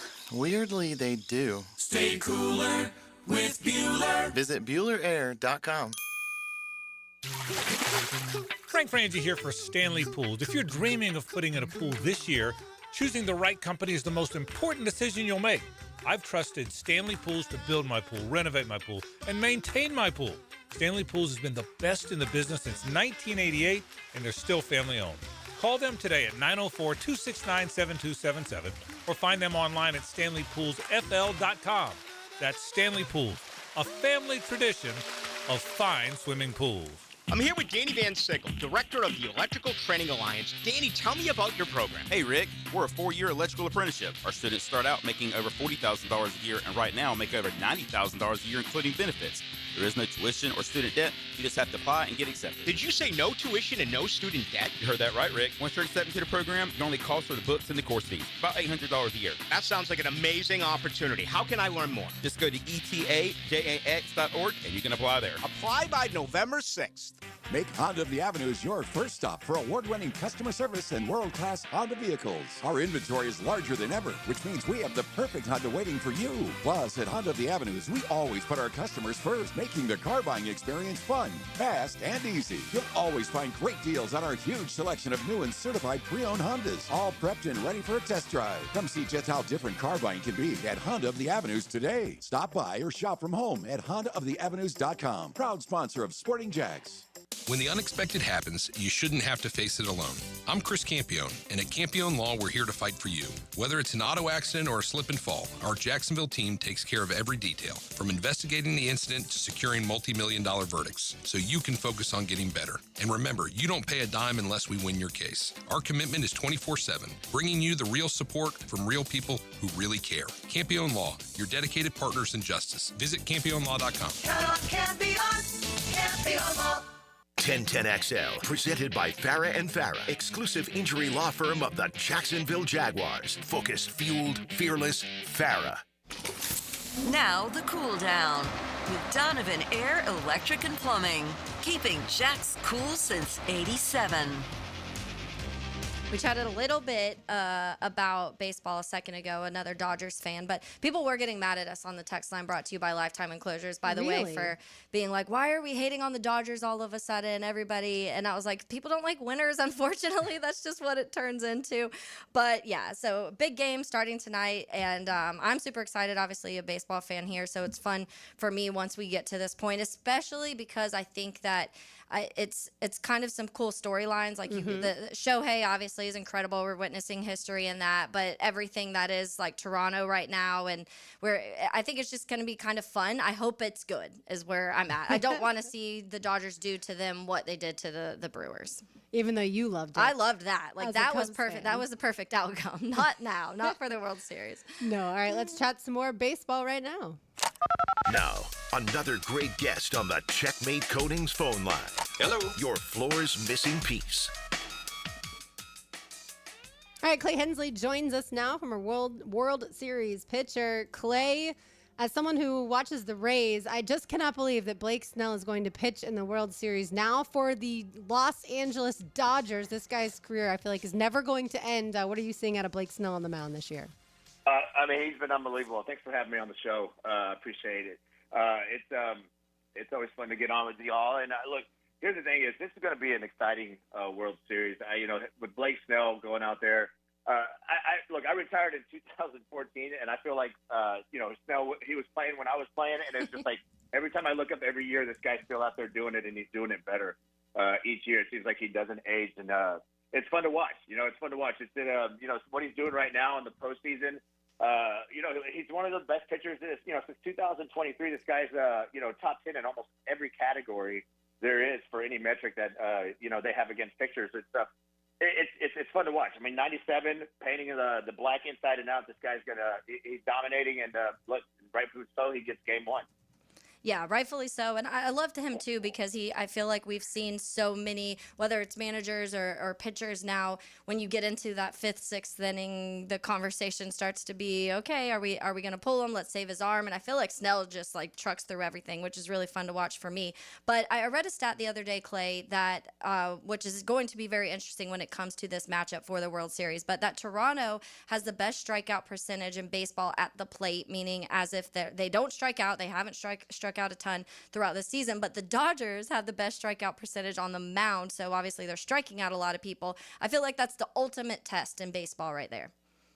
Well, look, that's it. So these lineups are stacked, right, on both sides of them, and I think here's, being a pitcher, you look at lineups, go in day out when you're starting a game, and you're looking up down the lineup, and you can see some holes there. You can kind of say, all right, look, 1 through 3 or whatever, 1 through 4, that's where I'm going to really have to battle. The 5 spot, he's weak on the left side, whatever it is, you kind of find a hole there. But, these lineups are stacked, and this is one of those things as a pitcher, you kind of get a little, it's not stressed about it. This is what you work for and play for, but, you're not going to have any chance to get off throughout these lineups. There's not going to be somebody you can take a break on. I mean, 1 through the top to the bottom, they're completely stacked. Now you throw that against solid pitching.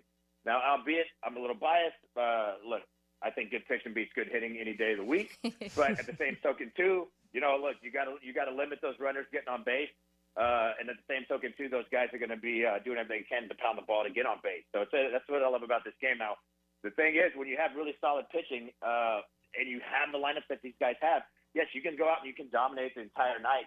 But one of these sticks is going to end up jumping on that ball, and they can do it, and they can all change the game. I mean, like I said, from the top to the bottom, anybody on both these teams in the lineups can change the game in one swing of the bat. Speaking of that, who is the scariest Blue Jay to face? Is it Vladdy? He's hot right now, right? I mean, look, it was funny. I was telling a story. I was doing another show earlier today, and I was telling a story about his dad. I'm just totally aging myself right now, but I was playing against his dad when I was a rookie, and look, I threw a fastball. It was like 93. A lot of stink. It was out of the zone. It was going to hit him in the shoelaces, and he drops a barrel on it, and he hits it out of the park. I don't know how he hit it. It was just, if y'all remember Vlad, the way he used to swing the bat, that's how he was. I see a little bit of that out of Junior, and what I like about Junior better, though, is that I think he's got way better plate discipline. And, you coupled with those genetics and that bloodline and having the power that he's got, I think we're starting to see him kind of come into his own. It reminds me of his dad a lot now with what he's doing in big situations and, taking advantage of the opportunity that he's having. He's a tough guy to pitch to right now. Look, he's, like I said, he's been hot this entire playoff run. He's probably going to be one of the guys that's going to be, obviously, you don't want to throw to, you don't want to throw around to, but again, there's not somebody you can really pitch around on these lineups to get to another guy because the next guy's going to pound it as well. When you talk about home field advantage for baseball, which Toronto has in this series, from your experience, what are those little things that factor into that home field for baseball? Outside of the fans, obviously. Sometimes, home field advantage, obviously, you get that advantage because it's your home. You're comfortable there. You're comfortable the way the specs are on the field, the way the field sets up when you're on the mound, just optically. For me personally, I remember pitching in L.A. Look, the distance between the mound and the plate, they're the same everywhere. But, since it had such a big foul territory, it looked like you were pitching a mile away from home plate. And so the optics on that just kind of always made it a little tough. That was a challenge there. So when you get used to that stuff and you get used to, how your field plays and how it sets up, that's where you get a lot of advantage of. Honestly, the fans are a big factor in everything. But they make those games. I remember playing and it just being so loud after maybe I threw a pitch or somebody got hit or we struck somebody out.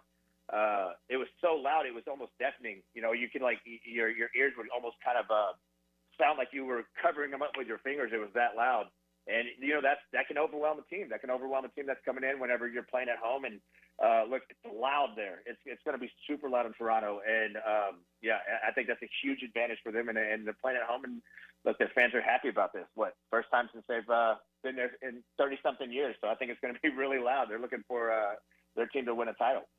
Clay Hensley with us, former World Series pitcher. If I told you 4 years ago that Shohei Ohtani, Mookie Betts, Freddie Freeman, Max Muncy would all be on the same team, in addition, of course, to the pitchers like we talked about, Blake Snell, former Ray, Tyler Glasnow, former Ray, I feel like you'd be like, no, that's not possible. One team can't have all that talent, and yet that's where we are. That's exactly where you are, and that's awesome. Look, that's what I love about that organization is because look, they got ownership that goes out there and they're trying to put the best product on the field. They're going out and they're spending the money to do so. And I love that because that's a group that wants to win. And, when you see that lineup and everybody you just mentioned, it's like, yeah, I think 4 years ago, if you said something like that, I'd be like, that's a good dream team. Maybe one day. and then it shows up and look, and it's paying its dividends right now. So it's fun to watch. Clay, what is your opinion on the conversation when it comes to the floor and ceiling for payroll? Because we're seeing the teams like the Mets who are spending 90% of their revenue and payroll, and then you're seeing teams like the Cubs who make a lot of money but are only spending 30% of that. What are your thoughts on that? Well, it's one of those things. Major League Baseball and ownership, everybody, they got to come together on it. I think that, look, I'm all about players getting maximum dollars that they possibly can get, but I do think that some of these contracts are getting somewhat out of hand. There's only certain markets that are going to be able to sustain contracts like that. So it really ends up, a lot of the other markets are going to end up bending the knee on that. And it makes it tough for those ownership groups to go out and put quality product on the field because they just don't have those types of payrolls. They don't have that kind of market share. They don't have whether it's TV deals or the regional networks or whatnot. It's just, they don't have that fan base. I think that, there's got to be some sort of balance that comes between, the revenue sharing side of things and then at the same token, too, ensuring that these teams that do receive some of this revenue sharing, that to implement, at least, most of it, if not all of the revenue share that's given for players so that they can bring those quality players to those towns and those cities to play. But, there's got to be a balance. And I think that's what they're all looking for. And now even the ownership groups, it's like, look, these contracts are great, but they're getting a little out of hand. It's sucking up a lot of what we can do in other markets, and it's kind of lopsiding some of these divisions and teams in terms of like what it's going to look like for the future. So it's hard to say, where we go with that, but I think, my take on it is that we need to find a balance that works for both sides and makes sense for the game. Well, speaking of both sides, here in Jacksonville, we have Travis Hunter who plays on both sides of the ball. So I feel like that does give a little Jaguars-esque element to the World Series with Shohei Ohtani, obviously, being such a great pitcher and batter. So he's our Travis Hunter, maybe slightly better to this point than Travis has been, but it's early. Gets paid a little more, too. Gets paid slightly more, but it's early in Travis Hunter's career. Yep, no, that's true. And it's, look, when you have athletes doing that, that's unbelievable. I mean, like you think about Shohei and what he's done, and what he's capable of doing. I mean, look, I feel like the guy just had surgery last week, and he's out there throwing 100 already. You know, I mean, it's just it's amazing to see what he's doing and how quickly he's come back with authority. You know, I had surgery, in 2007, and it's really tough. You know, it's a tremendous amount of work you got to put on your body to come back. I mean, you're coming back, you're learning how to throw again, essentially at the highest level. And, it's a really testament to what the training staff there in LA has done for Shohei and obviously his work ethic. Absolutely. All right. Who wins? Dodgers? I think I like the Dodgers. I do. I mean, I'm a little biased again. I've always, played in the National League. Even though they were a little bit more of a foe at the time, I've always kind of been a Dodgers fan at heart. And, I'm looking for them to pull the series off. It would be interesting to see Toronto win. I think if they win, it's going to be obviously great for the city and the country and whatnot. But I think that the LA is going to pull this off. Yeah, it feels like that to us too. All right, Clay, well, we so appreciate it. Enjoy the baseball. Yep, anytime. It was fun. Thank you. Yeah, the Fall Classic begins tonight, 8 o'clock, first pitch. I feel like we, like you said, have people getting mad about us, hating on the Dodgers, so to speak. I feel like when the game starts, there will be people that then they decide who they're cheering for. Oh, yeah. They've maybe thought they were cheering for the Dodgers because it's the American team against the Canadian team, and then other people cheering for the Blue Jays because the Dodgers spend all this money and they are a dynasty. So it'd be cool to see a different team win. And maybe for some people, it's like, well, let me get the game on and see how I feel. Yeah. Some people are like, we've waited for Shohei Ohtani to be on a team that's good for a while. Because we never got Mike Trout. Yeah. So let's talk about that a little bit. But yeah, or sometimes it's calls. Like if one team's getting a certain amount of calls or you feel like something was unfairly done, then all of a sudden it goes the other way. So yeah, things we'll see. And it doesn't help that George Springer is playing for Toronto, and people didn't like the Astros and things like that. But yeah, first game of the World Series is tonight. All right, one segment to go. We will bring you Lauren's Lane. On the other side, it's 10 to Next on 92.5 FM. Helmets and Heels, provided by Green Law Group. You've probably heard the saying, it's not how hard you get hit, it's whether or not you get back up. Well, I'm attorney Brett Hastings, and I have a saying of my own. If you get hit with a personal injury or wrongful death, hit back and fight to make them pay. At Hastings Injury Law, we have the experience you want if you or a loved one suffer a car or trucking accident or wrongful death. Just call 904-HIT-BACK and we'll help you get up and hit back. Office is Jacksonville. Crown Royal Friday on Helmets and Heels. Frank Frangie here. Looking for a dealership that makes car buying easy? Let me tell you why Nimnick Buick GMC is the place to shop. At Nimnick, you'll find unbeatable prices, a huge selection of Buicks and GMCs, plus flexible financing that works around your budget. Whether it's a new SUV, a work-ready truck, or a certified pre-owned, they've got you covered. They back it up with trusted service and transparent deals. Don't wait. Shop 24/7 online at NimnickBuickGMC.com or visit the showroom off Phillips Highway. GMC, we are professional grade. The best value for golf in Jacksonville remains Cimarron, totally reestablished with new tee boxes, improved fairways and greens, also a brand new restaurant with indoor and outdoor settings, and live music. Join the Wild One loyalty program online at Cimarron Golf. When's the last time you played Cimarron? Cimarron Golf Club on 210, the Wild One. Strap in, Duval. The Jaguars are gearing up to face the Los Angeles Chargers Sunday, November 16th for our annual Salute to Service game. Join us as we honor and celebrate the brave men and women of our military all game long. Secure your seats now and be a part of the action by visiting jaguars.com/tickets or call 904-633-2000. Let's stand together, Duval. This is Jaguar Hall of Famer Tony Baselli telling you about Heritage of North Florida, Jacksonville's premier roofing and home remodeling company. With over 25 years of trusted experience, Heritage of North Florida has built a reputation for quality, reliability, and craftsmanship. Whether you need a new roof or updating your kitchen or bathroom, trust the pros at Heritage of North Florida to create the perfect place to call home. Mention Jaguars to get $1,500 off your next roof or kitchen remodel when you go to heritagenfl.com. Go Jags! Hi, it's Frank Frangie. You hear my buddies Dan and Jeff talk about that great food at Daly's Dash all the time. Jeff loves that Duval, and Dan loves the Boss. And they're right, both are terrific. But I can tell you they have so many excellent options at Daly's Dash. Salads and flatbreads and tacos and quesadillas, you name it. And of course, those fantastic subs and sandwiches. I just had the Italian sub. It is so good. The thing is, Daly's Dash is really committed to their food and committed to making it perfect for you. Everything is fresh, made to order every time. And there's so many Daly's locations in town, no matter where you are, there's one near you. I love to pop in and grab a sub at lunch, or maybe after a round of golf, or maybe even after calling one of those Jags games. There's never a bad time to stop into Daly's Dash and grab that great, great food. So head there today. Take it from Dan and Jeff, or take it from me. They say it's nicer here. It really is. And the food is delicious. Head to Daly's Dash today. 1010XL, presented by Farah and Farah, exclusive injury law firm of the Jacksonville Jaguars. Still, present, ready. Farah doesn't flinch. 'Cause I'm in the stars tonight.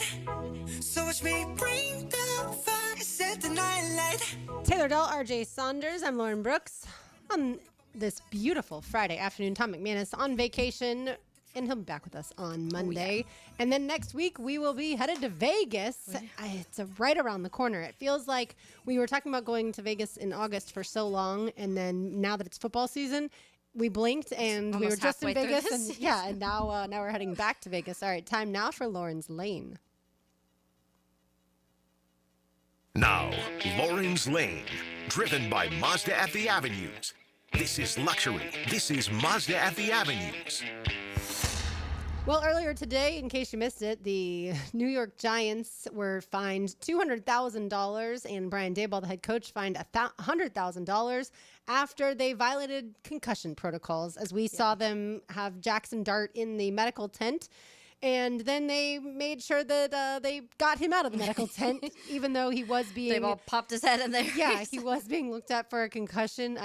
Whether or not they did anything, it's a horrendous look, and you can't do that. Obviously, that game was against the Eagles, in which the Giants lost. But don't be dumb, Giants. Yeah, that moment was wild. I remember seeing it and being like, what is he doing? You can't just, like, walk into the tent. And then there was... Sorry, the Giants won 34-17, not lost. Yeah, they ended up winning. But it was like a whole joke because it was like, I don't want Russ out here. You need to come back on the field. And now, like, AI is so crazy. I'm sure people now by this point has seen videos where it's hard to tell sometimes, like, what is real and what isn't. And there were videos made where it looks like you, like, in the tent with like trainer and Jackson Dart, and it's the trainer like sitting there being like, okay, like I'm gonna do this. Does this hurt? Blah blah blah. And then you see Daboll like pop his head in and be like, you get your out here right now.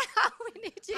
I don't think I've ever seen a coach go near the tent. No. And where I sit in the press box, Taylor, is right around probably like the 30-yard line, closer to the Bud Zone end zone. And I never know which direction that is, I guess east. And basically right in front of me is the medical tent for the Jaguars. Yeah. And so I can easily see, obviously, players go in, trainers go in, athletic trainers go in. I've never seen any Jaguars head coach, and I've been going to the press box now for quite some time, I've never seen any Jaguars head coach anywhere near the medical tent. It's wild. I mean, especially too, like with the heat of the moment going on, the game obviously does not stop. That's why it's still going. Right. So the coach is still coaching, whether they're play calling or not. They're still coaching, and the tent is behind the benches on the sideline. So it just is literally insane to me that Daboll went anywhere near the medical tent. Yeah, it was. Yeah, very bad choice by him. The Giants were probably like, "What were you doing?" And he was like, "I was panicking. Right. I needed to make sure Jackson Dart was okay." I will say the fines are really not that big of a deal when it comes to for him. Yeah, $200,000 to the Giants is absolutely nothing, and $100,000 to Daboll, who we never know NFL coaches' salaries, but you typically expect them to be around college football, like the highest college football head coaches' salaries. At least that's what I've always heard. Assumption, yeah. So I would guess he makes like $8 to $10 million a year. Yeah, I don't think the $100,000 fine is gonna little pennies. For him. Gonna hurt him that much. But yeah, just an interesting story, and I guess a memo to other head coaches: keep your head out of the medical tent. I wish sometimes for my fantasy team I could be like, "Are you good? I need to know." Yeah, all the people with Lamar Jackson on their fantasy team this week, they're certainly wondering that. All right, let's say hello to the Frangie Show. Now, the 2-minute drill is driven by nobody but Nimnicht. Nimnicht Chevrolet on Cassett Avenue and Nimnicht Buick GMC on Phillips Highway. Hayes, have you ever seen a head coach go anywhere near the medical tent in all your games? I have not. That box? was a new one for me, and I'm not surprised that the league levied a heavy fine against Dayball, the organization, and even Scatabo. Poor Scatabo got 15 grand just for. It's like, I'm a 4th-round pick. I don't have any money. What are you kidding me? I'm sure he got a lot of NIL at Arizona State. Yeah, and I'm sure he's got, being in New York and having the season he's having, I'm sure he's got a lot of, companies that are ready to hand him some cash. And he's probably not paying for anything out anywhere right now anyways. He's going into restaurants. Yeah. Oh, here we go. Toast to the town. Doing his backflip and all that. Absolutely. Yeah, by the way, how much would you expect a guy like a Brian Daboll makes? We never know NFL head coaches' salaries. Or a Liam Cohen. Like, if you had to ballpark it, would it be around $8 to $10 million? Liam's high because they had to, he had all the leverage. Right. So I think Liam's probably like around 12. Okay. But that's high. It's not the highest, but it's high. And I would think Daboll 7, if I had to guess. Because he didn't have a ton of leverage when the Giants hired him, and he hasn't. Well, maybe he did get Coach of the Year that 1 year. Yeah, that's what I was. Maybe he's a little above that, but I would think he's bottom half of the league for coaching salaries would be my guess. Yeah, I wish that they would disclose that to us. Yeah, just because it's fun information to have. Absolutely. All right, it's been fun listening all week to you and Ryan O'Halloran. I'm sure one more session today. Yeah, we got one more with O'Halloran, so looking forward to that. And we've got lots to get into. Prisco will join us at 5:15 to talk Jags and NFL. But we're going to really talk a lot in the first hour about how college football is really incorporating a lot of NFL models into it and kind of project, like, where is that going? Where is the GM going in college football? Are brand logos still a thing in the coaching carousel? It feels like they are, but are we 5 years away from it not really making a difference? In the NFL, it doesn't. I mean, you wouldn't like not choose the Arizona Cardinals to go coach the Dallas Cowboys. Like, we don't see that a lot in the NFL world. So yeah, it should be fun. All that coming up on the Frangie Show. Good stuff. And I know you're not the biggest baseball guy, but do you care who wins, Dodgers, Blue Jays? No. Okay. I guess I'll pull for the Blue Jays just because they seem like they're the Cinderella team, I guess. But I like Ohtani too, so I honestly probably won't watch it. There's no Loser Monday on it or anything, so I probably won't watch a single pitch of it. But I'll be curious to kind of see how it goes, but not my thing. All right, sounds good. Thanks, guys. Well, thanks. We'll be listening. All right, that'll do it for us. I can't imagine not watching a single minute. Hey, everybody! That just broke my heart. Everybody has their things, right? That'll do it for us today. For Taylor Dahl, for RJ Saunders, for the vacationing Tom McManus, I'm Lauren Brooks. These heels are made for talking. We will talk to you on Monday, but don't go anywhere. The Frangie Show comes up next, right here on 1010XL.